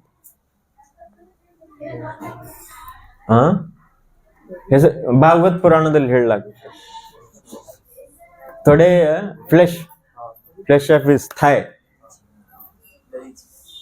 ದದೀಚಿ ಮಹಾರಾಜ್ ಏನ್ ದಾನ ಮಾಡಿದ್ರು? ಪೂರ್ಣ ಜೀವನನೇ ದಾನ ಮಾಡಿದ್ರು. ಯಾಕಾಗಿ? ಬರೀ ಜಗತ್ ಕಲ್ಯಾಣಕ್ಕಾಗಿ. ಹೀಗೆ ಹೇಳಲಾಯ್ತು. ಯಾರು? ಅಸುರ. ವೃತ್ರಾಸುರನನ್ನು ಕೊಲ್ಲಿಕ್ಕೆ ಇಂಥ ಒಂದು ವಿಶೇಷ ಅಸ್ತ್ರವನ್ನ ಮಾಡಬೇಕು. ಅದು ಎಲ್ಲಿಂದ ಮಾಡೋದು? ಅವಾಗ ಹೇಳಾಯ್ತು, ಮಹಾನ್ ತಪಸ್ವಿಗಳ ಎಲುಬಿನಿಂದ ಈ ಅಸ್ತ್ರ ಮಾಡಲಾಗ್ತದೆ ಅಂತ ಹೇಳಿ. ಈಗ ಮಹಾನ್ ತಪಸ್ವಿಗಳನ್ನ ಹುಡ್ಕೊಂಡು ಹೋಗ್ಬೇಕಲ್ಲ. ಅವ್ರ ಎಲುಬಿ ಅಂದ್ರೆ ಅದೇನು ಮೊಬೈಲ್ ಅದು ಹಿಂಗ್ ತೆಗೆದುಕೊಡ್ಲಿಕ್ಕೆ?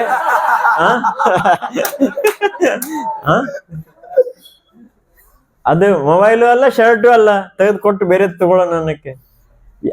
ಶರೀರದ ಎಲುಬು ಅಂದ್ರೆ ಅವನ ಪ್ರಾಣನೇ ಬಿಡ್ಬೇಕಾಗ್ತದಲ್ಲ. ಆದ್ರೂ ಕೂಡ ದದೀಚಿ ಮುನಿ ಕೊಟ್ರು. ಯಾಕಂದ್ರೆ ಮಹಾನ್ ತಪಸ್ವಿ ಇದ್ರು. ಅವ್ರಿಗೆ ಗೊತ್ತಿತ್ತು ಏನು ವೃತ್ರಾಸುರನನ್ನು ಕೊಲ್ಲೋದ್ರಿಂದ ಯಾರು ಅಸುರರು ಸೋಲ್ತಾರೆ, ದೇವತೆಗಳು ಗೆಲ್ತಾರೆ ಅಂತ. ಯಾಕಂದ್ರೆ ಆ ಸಮಯದಲ್ಲಿ ವೃತ್ರಾಸುರ ಅಸುರರ ಪರವಾಗಿ ಯುದ್ಧ ಮಾಡ್ತಾ ಇದ್ದ. ವಾಸ್ತವಿಕ ವೃತ್ರಾಸುರ ಭಗವಂತನ ಭಕ್ತರಿದ್ರು. ಅವರು ಏನು ಕೇವಲ ಪಾರ್ವತಿ ದೇವಿಯ ಚಿತ್ರಕೇತು ಮಹಾರಾಜ ಆಗಿದ್ರು ಮೊದಲಿನ ಜನ್ಮದಲ್ಲಿ. ಪಾರ್ವತಿ ದೇವಿಯ ಶಾಪದಿಂದಾಗಿ ಒಬ್ಬ ಅಸುರನಾಗಿ ಜನ್ಮ ತಾಳಿದ್ರು. ಈಗ ಅಸುರನಾಗಿ ಜನ್ಮ ತಾಳಿದಾಗಿದ್ದಕ್ಕಾಗಿ ಅಸುರರ ಪರವಾಗಿ ಅವರು ಏನ್ ಮಾಡ್ತಾ ಇದ್ರು? ಯುದ್ಧ ಮಾಡ್ತಾ ಇದ್ರು. ಸಮಾಜದಲ್ಲಿ ಅಸುರರ ಕೈಯಲ್ಲಿ ಏನ್ ಸಿಗಬಾರ್ದು? ಅಧಿಕಾರ ಸಿಗಬಾರದು. ಸಿಕ್ಕರೆ ಅದು ಯಾರ ಹಿತವೂ ಆಗೋದಿಲ್ಲ. ಯಾಕಂದ್ರೆ ಅವರು ಭಗವಂತನ ಪ್ರತಿನಿಧಿತ್ವವನ್ನ ಮಾಡೋದಿಲ್ಲ. ಅವರ ಅಧಿಕಾರ ಯಾರ ಪರವಾಗಿ ನಡೆಸ್ತಾರೆ? ಭಗವಂತನ ಪರವಾಗಿ ನಡೆಸೋದಿಲ್ಲ. ಯಾರ ಪರವಾಗಿ ನಡೆಸ್ತಾರೆ? ತಮ್ಮ ಅಹಂಕಾರದ ಪರವಾಗಿ ನಡೆಸ್ತಾರೆ. ಅದರಿಂದ ಏನಾಗ್ತದೆ? ಇನ್ನೊಬ್ಬರಿಗೆ ಯಾರಿಗೂ ಒಳ್ಳೆಯದಾಗುವುದಿಲ್ಲ. ಅದಕ್ಕಾಗಿ ದದೀಚಿ ಋಷಿ ಗೊತ್ತಿತ್ತು, ಇದು ಜಗತ್ ಕಲ್ಯಾಣಕ್ಕಾಗಿದೆ ಅಂತ ಗೊತ್ತಿತ್ತು. ಯಾಕಂದ್ರೆ ತಮ್ಮ ಧ್ಯಾನದಲ್ಲಿ ನೋಡಿದಿರೋರು, ಬಂದವರು ಯಾರನ್ನ ಕಳಿಸಿದಾರೆ ಇವರಿಗೆ ಏನು ಇತ್ಯಾದಿ ಎಲ್ಲ. ಆದ್ರೂ ಏನ್ ಮಾಡಿದ್ರು? ಅವರು ಸುಮ್ಮನೆ ಹಾಸ್ಯ ಮಾಡ್ಲಿಕ್ಕೆ ಮಾಡಿದ್ರು. ಅವ್ರಿಗೆ ಏನಂದ್ರು? ನೀನ್ ಏನ್ ಕೇಳ್ತಾ ಇದ್ದಕ್ಕೆ ನಿನಗೆ ಗೊತ್ತಿದೆಯಾ ಅಂತ ಕೇಳಿದ್ರು ಅವರಿಗೆ. ಸರ್, ಈಗ ನೀವು ಹೋಗಿ ಯಾರ್ದಾರು ಮನೆಗೆ ಹೋಗಿ ದಾನ ಕೇಳಿದ್ರೆ ಕೊಡ್ತಾರೆ. ಏನು ಸರ್, ನಮಗೊಂದು 50,000 ಡೊನೇಷನ್ ಕೊಡ್ರಿ, 5 ಲಕ್ಷ ಕೊಡ್ರಿ ಅಂದ್ರೆ ವಿಚಾರ ಮಾಡ್ಬೋದಲ್ಲ. ನೀವು ಹೋಗಿ ಯಾರ ಮನೆಗೆ ಹೋಗಿ ಸರ್ ನಿಮ್ಮ ಎಲುಬುಗಳು ಬೇಕು ಅಂದ್ರೆ ನೋಡ್ರಿ, ದಾನ ಕೇಳೋರು ಭಾರಿ ಡೇರಿಂಗ್ ಅಲ್ಲಿ ಕೇಳಿರ್ಬೇಕಲ್ಲ. ಸಾಮಾನ್ಯ ಡೇರಿಂಗ್ ಅಲ್ಲ ಅದು. ಆಮೇಲೆ ಅದು ಕೇಳಿಸಿಕೊಂಡವ್ರು ಎಷ್ಟು ಮಹಾನ್ ವ್ಯಕ್ತಿ ಇರ್ಬೇಕು. ಆದ್ರೂ ಕೂಡ ಏನು ಹಾಸ್ಯ ಮಾಡ್ಲಿಕ್ಕೆ, ನೀ ಏನ್ ಕೇಳ್ತಾ ಇದೀಯ ಅಂತ ನಿಮ್ಗೆ ಗೊತ್ತಿದೆಯಾ ಅಂತ ಅಂದ್ರೆ ಹೋಶ್ಮಿ ಹೈಕೆ ಆಪ ಹೀಗೆ. ಅವಾಗ ದದೀಚಿ ಮುನಿ ಸುಮ್ಮನೆ ಹಾಸ್ಯ ಮಾಡ್ತಾನೆ. ಒಬ್ಬ ವ್ಯಕ್ತಿಗೆ ಎಲ್ಲದಕ್ಕಿಂತ ಪ್ರಿಯ ಯಾವುದು? ದೇಹ, ವಿಶೇಷವಾಗಿ ಪ್ರಾಣ. ದೇಹ ಎಲ್ಲದಕ್ಕಿಂತ ಪ್ರಿಯ.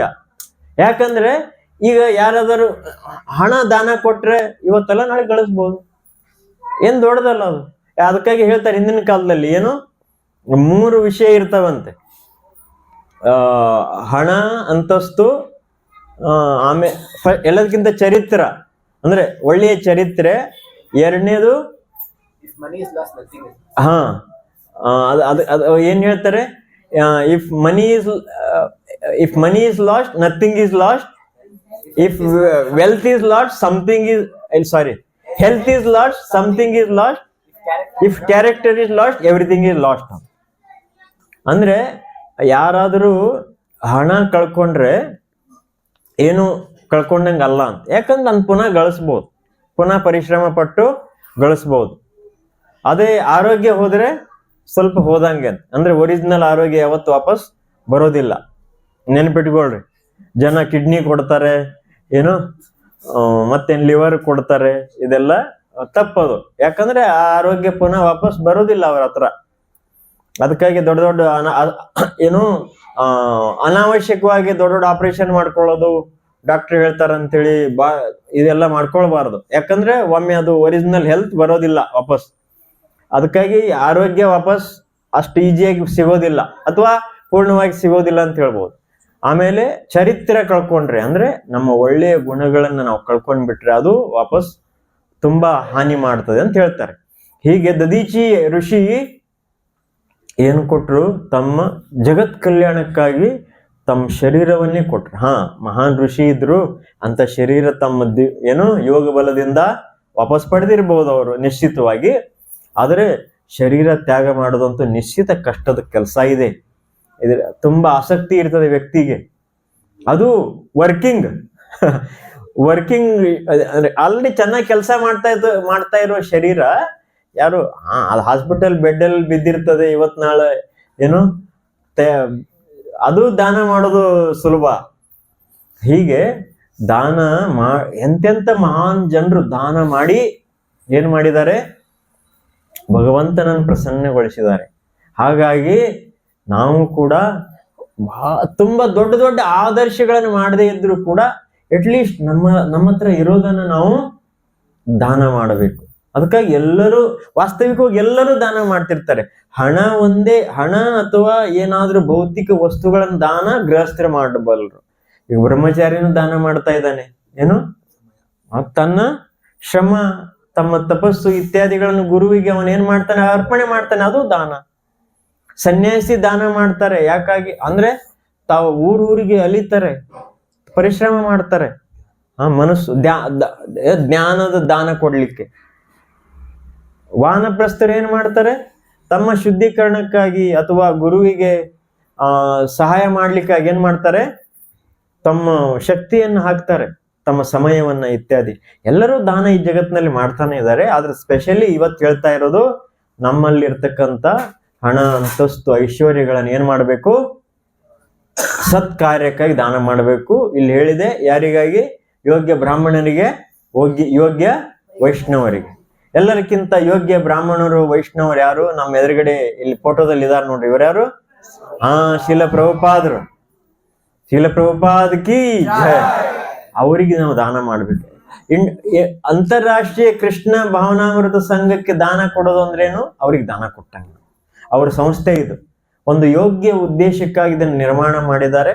ಇದು ಯಾದಕ್ಕಾಗಿ, ಯಾರಿಗಾಗಿ ನಿರ್ಮಾಣ ಮಾಡಿದ್ದಾರೆ, ಯಾವತ್ತಾದ್ರೂ ತೋರಿಸ್ರಿ ಎಲ್ಲರಿಗೂ, ಏನು ಇಸ್ಕಾನದ ಉದ್ದೇಶ ಏನು ಅಂತ.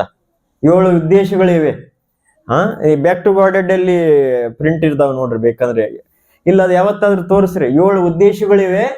ಆ 7 ಉದ್ದೇಶಗಳನ್ನು ನೀವು ನೋಡಿದಾಗ ಇದು ಬರೀ ಏನು ಜನಸಾಮಾನ್ಯರ ಕಲ್ಯಾಣಕ್ಕಾಗಿವೆ ಅಂತ ಗೊತ್ತಾಗ್ತದೆ ಇಸ್ಕಾನ್.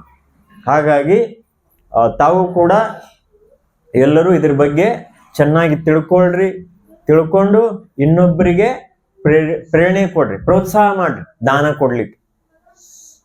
ವಿಶೇಷವಾಗಿ ಏನು ಹುಬ್ಳಿ ಇಸ್ಕಾನಿನ ಭಕ್ತರು ಏನ್ ಮಾಡ್ತಾ ಇದಾರೆ ಅಂತ ಕೇಳಿದೆ ನಾನು. ಯಾವ ಏರಿಯಾದಲ್ಲಿ ಅದು,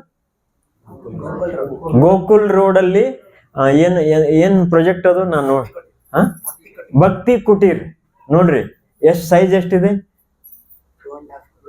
ಸ್ವಲ್ಪ 1 ನಿಮಿಷ ತೋರಿಸ್ರಿ. ಅದು ಇದು ಸೈಜ್ ಎಷ್ಟು ಸ್ಕ್ವೇರ್ ಫೀಟ್ ಇದೆ ಟೋಟಲ್? 2.5 ಗುಂಟೆ ಒಂದು ಪ್ರಾಜೆಕ್ಟ್ ಇದೆ, ಇಲ್ಲಿ ನಡೀತಾ ಇದೆ ಭಕ್ತಿ ಕುಟೀರ್ ಅಂತ ಹೇಳಿ.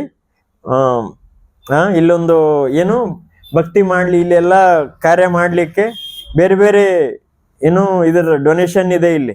10 ಸ್ಕ್ವೇರ್ ಫೂಟಿಗೆ ಎಷ್ಟು? 10,000 ರೂಪಾಯಿ ಇದೆ ನೋಡ್ರಿ.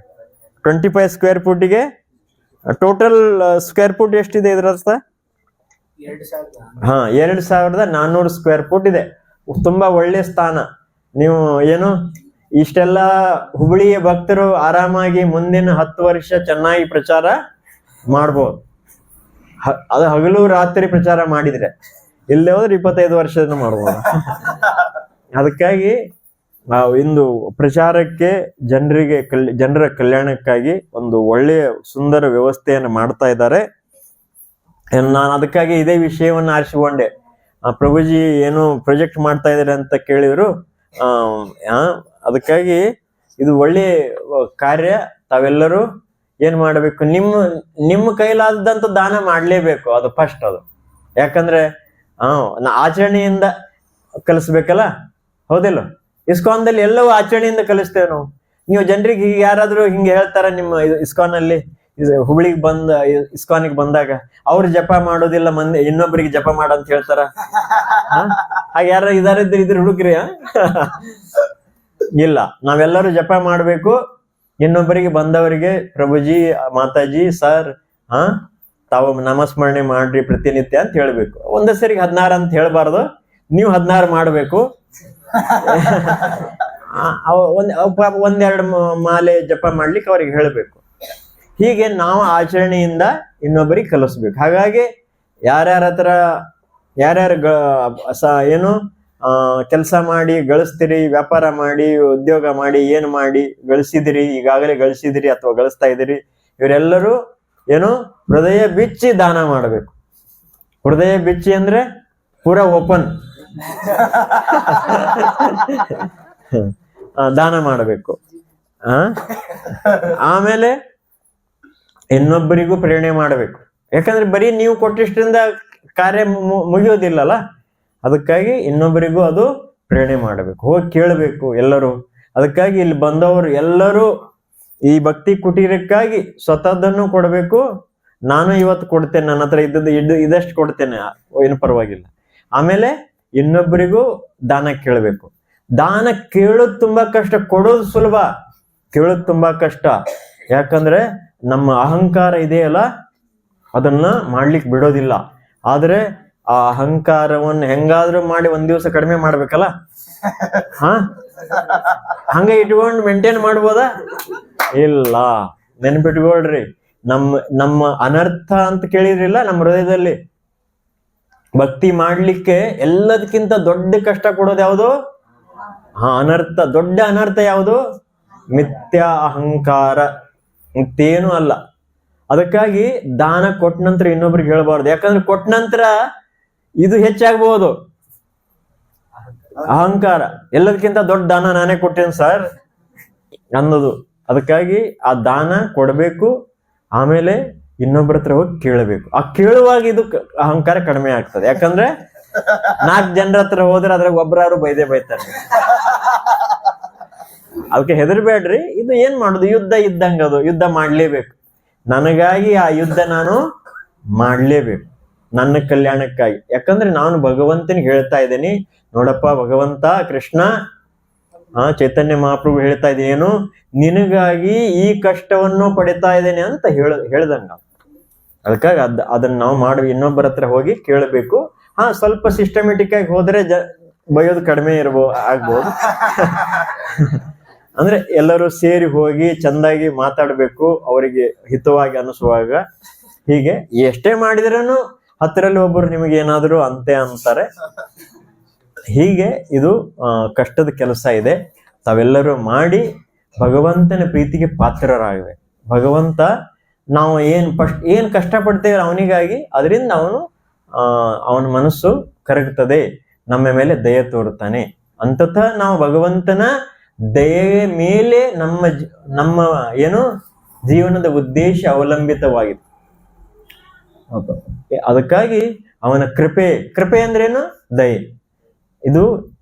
ಅದರ ಮೇಲೆ ನಮ್ಮ ಜೀವನ. ಹಾಗಾಗಿ ನಾವು ಈ ಒಂದು ಕಾರ್ಯದಲ್ಲಿ ತುಂಬ ಹೃದಯದಿಂದ ತೊಡಗಬೇಕು ಅಂತ ಹೇಳಿ ನಿಮ್ಗೆಲ್ಲ ಹೇಳಿ ನನ್ನ ಈ 2 ಮಾತನ್ನು ಮುಗಿಸ್ತೇನೆ. ಹರೇ ಕೃಷ್ಣ ಕೃಷ್ಣ ಕೃಷ್ಣ ಹರೇ ಹರೇ, ಹರೇ ರಾಮ ರಾಮ ರಾಮ ಹರೇ. ಸಮಯ ಅಂತೂ ಆಗಿದೆ, ಎಲ್ಲರಿಗೂ ಹೊಟ್ಟೆ ಹಸ್ತಿರ್ತದೆ.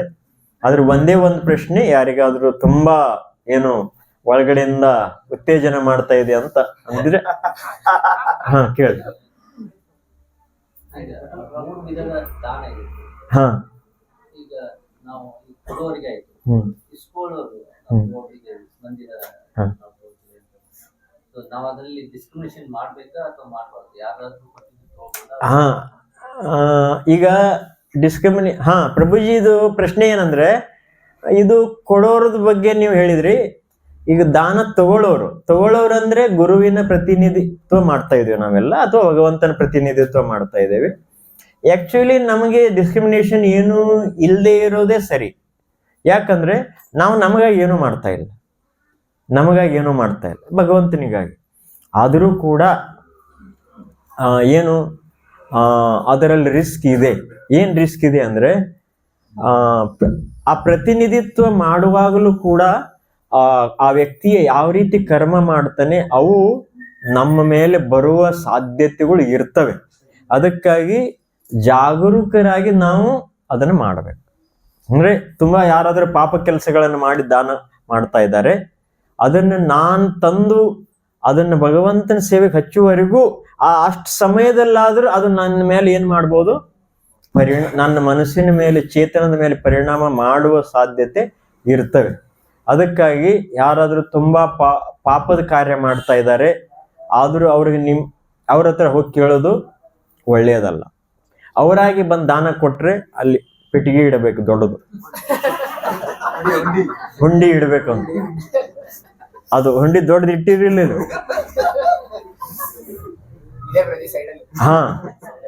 ಇಡಬೇಕು, ಅದ್ರಲ್ಲಿ ಹಾಕ್ರಿ. ಭಗವಂತ ನೋಡ್ತಿರ್ತಾನೆ. ಯಾರ್ಯಾರು ಇಲ್ಲಿ ಅಲ್ಟರ್ ಮೇಲೆ ಕುಂತಿರ್ತಾರಲ್ಲ ಅವ್ರು ನೋಡ್ತಿರ್ತಾರೆ, ಅವ್ರು ಅದನ್ನೆಲ್ಲ ಮ್ಯಾನೇಜ್ ಮಾಡ್ತಾರೆ. ಏನು ಜನರಲಿ ಅಂತವ್ರು ಬರೋದಿಲ್ಲ, ಕೊಡೋದಿಲ್ಲ. ಯಾಕಂದ್ರೆ ಅವ್ರಿಗೆ ಪ್ರೇರಣೆ ಭಗವಂತ ಕೊಡೋದಿಲ್ಲ. ನಾನು ನೋಡಿದ್ದೀನಿ ಅನುಭವದಿಂದ, ಯಾರು ಯೋಗ್ಯ ರೀತಿಯಿಂದ ಗಳಿಸ್ತಾರೆ ಅವರಿಂದ ಮಾತ್ರ ಭಗವಂತ ಸೇವೆಯಲ್ಲಿ ಸ್ವೀಕಾರ ಮಾಡ್ತಾನೆ, ಉಳಿದವ್ರ ಕಡೆಯಿಂದ ಸಿಗೋದಿಲ್ಲ ಜನರಲಿ. ಅದಕ್ಕಾಗಿ ನಾನು ಅನುಭವದ ಅನುಸಾರ ನಿಮ್ಗೆ ಹೇಳ್ತಾ ಇದ್ದೇನೆ, ಆ ರೀತಿ ಜನರ ಹತ್ರ ಹೋಗದೇ ಇರೋದೇ ಒಳ್ಳೇದು. ಅವ್ರು ಕೊಡೋದೇ ಇಲ್ಲ. ಈಗ ಕೊಟ್ಟ ನಂತರ ಡೈಜೆಸ್ಟ್ ಮಾಡೋದು ಬೇರೆ ಪ್ರಶ್ನೆ. ಏನು ಕೊಡೋದೇ ಇಲ್ಲ ನನಗೆ ಗೊತ್ತಿದ್ದಾಗೆ. ಯಾರಾದ್ರೂ ಕೊಡ್ತಾರಂತ ಮುಂದೆ ಬಂದ್ರೆ, ಆದ್ರೆ ಅವನ ಕಾರ್ಯ, ಅವನು ಗಳಿಸುವ ಸಂಗ್ರಹ ಮಾಡುವ ವಿಧಾನ ತುಂಬಾ ಪಾಪದಿದೆ ಅಂದ್ರೆ ಸ್ವಲ್ಪ ಜಾಗರೂಕರಾಗಿ ಅದನ್ನ ಹ್ಯಾಂಡಲ್ ಮಾಡಬೇಕು. ಹಾಗೆ, ಯಾಕಂದ್ರೆ ಅದು ನಮ್ಮ ಮೇಲೆ ಪರಿಣಾಮ ಬೀಳ್ತದೆ. ಆಗಿದೆ, ಅನೇಕ ಆ ರೀತಿ ಆಗಿದೆ. ಎಂತೆಂಥ ಮಠಾಧೀಶರು ಭ್ರಷ್ಟರಾಗಿದ್ದಾರೆ ಅಂತವೆಲ್ಲ ಕಾರ್ಯಗಳಲ್ಲಿ ತೊಡಗಿ. ಯಾಕಂದ್ರೆ ಅದೇ ಅದು ಪರಿಣಾಮ ಬರ್ತದೆ. ಅದಕ್ಕಾಗಿ ಅದು ರಿಸ್ಕಿ ಇದೆ. ಅದಕ್ಕಾಗಿ ದಾನ ಸ್ವೀಕಾರ ಮಾಡುವವರು ಕೂಡ ತುಂಬಾ ಜಾಗರೂಕರಾಗಿರ್ಬೇಕು. ಅಂತ ಕೇಸ್ ಇದ್ರೆ ದೊಡ್ಡದೊಂದು ಹುಂಡಿ ಇಡಬೇಕಲ್ಲಿ. ಸರ್ ಬರ್ರಿ, ನಮ್ಮ ಸೆಂಟ್ರಿಗೆ ಬರ್ರಿ, ನೋಡ್ರಿ ಅಂತ ಅವ್ರು ಕರಿಬೇಕು. ಆಮೇಲೆ ಎಲ್ಲ ಹೇಳಬೇಕು ನಾವೇನೇನು ಮಾಡ್ತಾ ಇದೀವಿ ಅಂತ. ಪ್ರಸಾದ ಕೊಡಬೇಕು. ನಾನು ಡೊನೇಷನ್ ಕೊಡ್ತಾ ಇದ್ದೀನಿ ತಗೊಳ್ರಿ ಅಂದ್ರೆ, ಸರ್ ಅಲ್ಲಿ ಹುಂಡಿ ಇದೆ ಹಾಕ್ರಿ. ಹಾ ಹಾ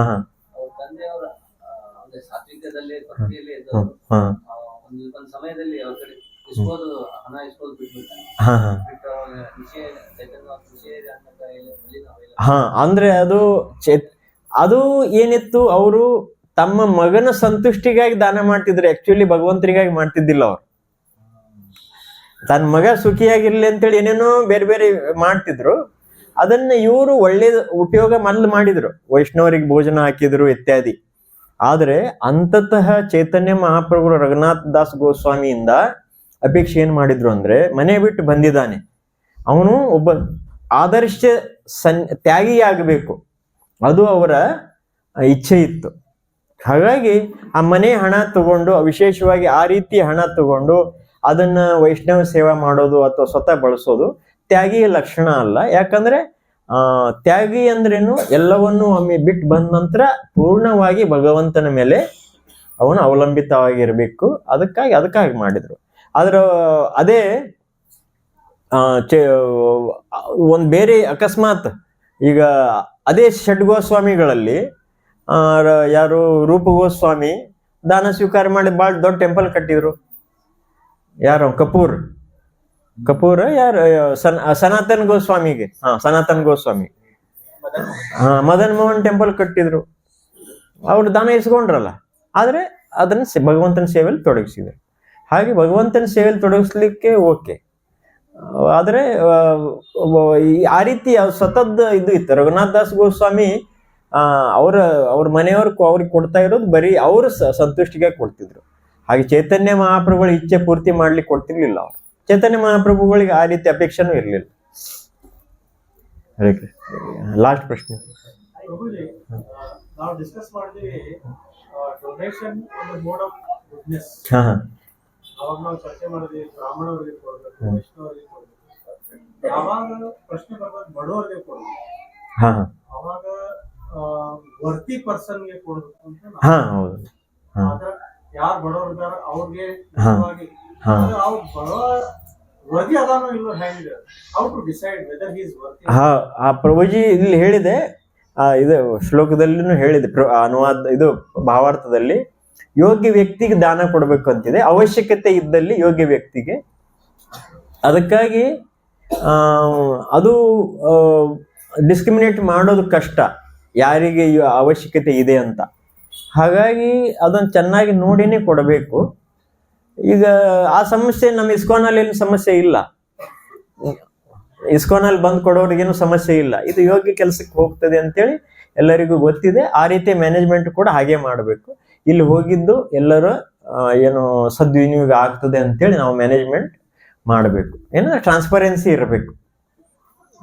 ಜನರಲಿ ಬಹಳಷ್ಟು ಜನ ಹೋಗ್ತಿರ್ತಾರೆ,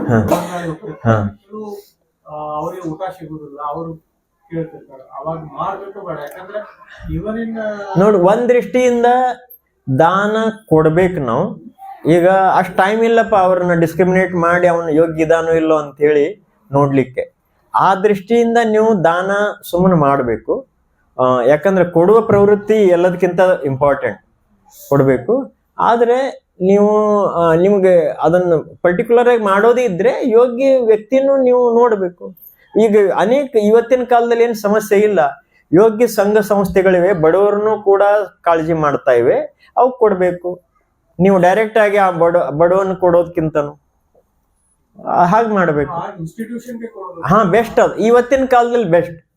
ಯಾಕಂದ್ರೆ ರಿಸ್ಕಿ ಇದೆ, ಯಾಕಂದ್ರೆ ನಾವು ಬಡವ ಅಂತೇಳಿ ಕೊಡ್ತೇವೆ, ಅವ್ನು ನಿಶ್ಚಿತವಾಗಿ ಬಡವನಿರ್ತಾನೆ, ಆದ್ರೆ ಅವ್ನು ತಗೊಂಡೋಗಿ ಕೆಟ್ಟ ಕೆಲಸ ಮಾಡಿಬಿಡ್ತಾನೆ. ಅದಕ್ಕಾಗಿ ಇದು ಸಮಸ್ಯೆಗೆ ಬೀಳೋದಕ್ಕಿಂತ ಇವಾಗ ಸಂಘ ಸಂಸ್ಥೆಗಳಿವೆ, ಒಳ್ಳೊಳ್ಳೆ ಸಾಮಾಜಿಕ ಕಾರ್ಯಗಳನ್ನು ಮಾಡ್ತಕ್ಕಂಥವು, ಅವನು ಹುಡುಕಿ ಅಲ್ಲಿ ದಾನ ಮಾಡಬೇಕು. ಹುಬ್ಳಿಯಲ್ಲಿ ನಿಮ್ಗೆ ಸಮಸ್ಯೆ ಇಲ್ಲ, ಇಸ್ಕಾನ್ ಇದೆ. ಏನು ಇಲ್ಲಿ ಎಲ್ಲ ಪ್ರಸಾದನ ಹಂಚ್ತಾರೆ, ಬಡವ್ರು ಬಂದು ಪ್ರಸಾದ ಕೊಡ್ರಿ, ಬಡವ್ರನ್ನ ಕರೀರಿ, ಊಟ ಮಾಡ್ರಿ, 2 ಹೊತ್ತು ಊಟ ಏನ್ ಬೇಕು ಜೀವನದಲ್ಲಿ. ಏನು ಜಪ ಮಾಡಿಕ್ ರೆಡಿ ಇದ್ರೆ ಇಟ್ಕೊಳ್ಳಿಕ್ಕೂ ವ್ಯವಸ್ಥೆ ಇದೆ, ಇರ್ಲಿಕ್ಕೂ ವ್ಯವಸ್ಥೆ ಇದೆ. 4 ನಿಯಮ ಪಾಲನೆ ಮಾಡಿ. ಯಾರಾದ್ರೂ ಬಡವ ನನಗೇನು ಇಲ್ಲ ಸರ್ ಅಂದ್ರೆ, ಬಾರಪ್ಪ ಡೈಲಿ ಬರೀ ಜಪ ಮಾಡು, ಏನು ಜಪ ಮಾಡು, ಈ 4 ಕೆಟ್ಟ ಕೆಲಸ ಮಾಡಬೇಡ, 16 ಮಲೆ ಜಪ ಮಾಡಿ ಇಲ್ಲಿ ಕರೆದು ಬಿಡ್ರಿ, ಅವ್ರಿಗೆ ಎಲ್ಲಿ ವ್ಯವಸ್ಥೆ ಮಾಡಿಬಿಡ್ರಿ. ಆಮೇಲೆ ಅವನೇ ಹೋಗಿ ದಾನ ತರ್ತಾನೆ.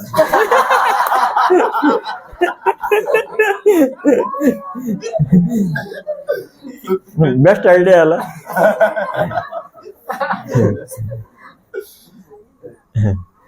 ಅವನಿಗೆ ಆಮೇಲೆ ಏನ್ ಮಾಡ್ರಿ, ಅಷ್ಟು 6 ತಿಂಗಳು ಮಾಡಿ ವರದಿ ಇದಾನಂದ್ರೆ ಅವನಿಗೆ ಬಿಲ್ಬೇಕು ಕೊಟ್ಟು ಅವನಿಗೆ ಹೊರಗೆ ಕಳ್ಸ್ಬೇಕು.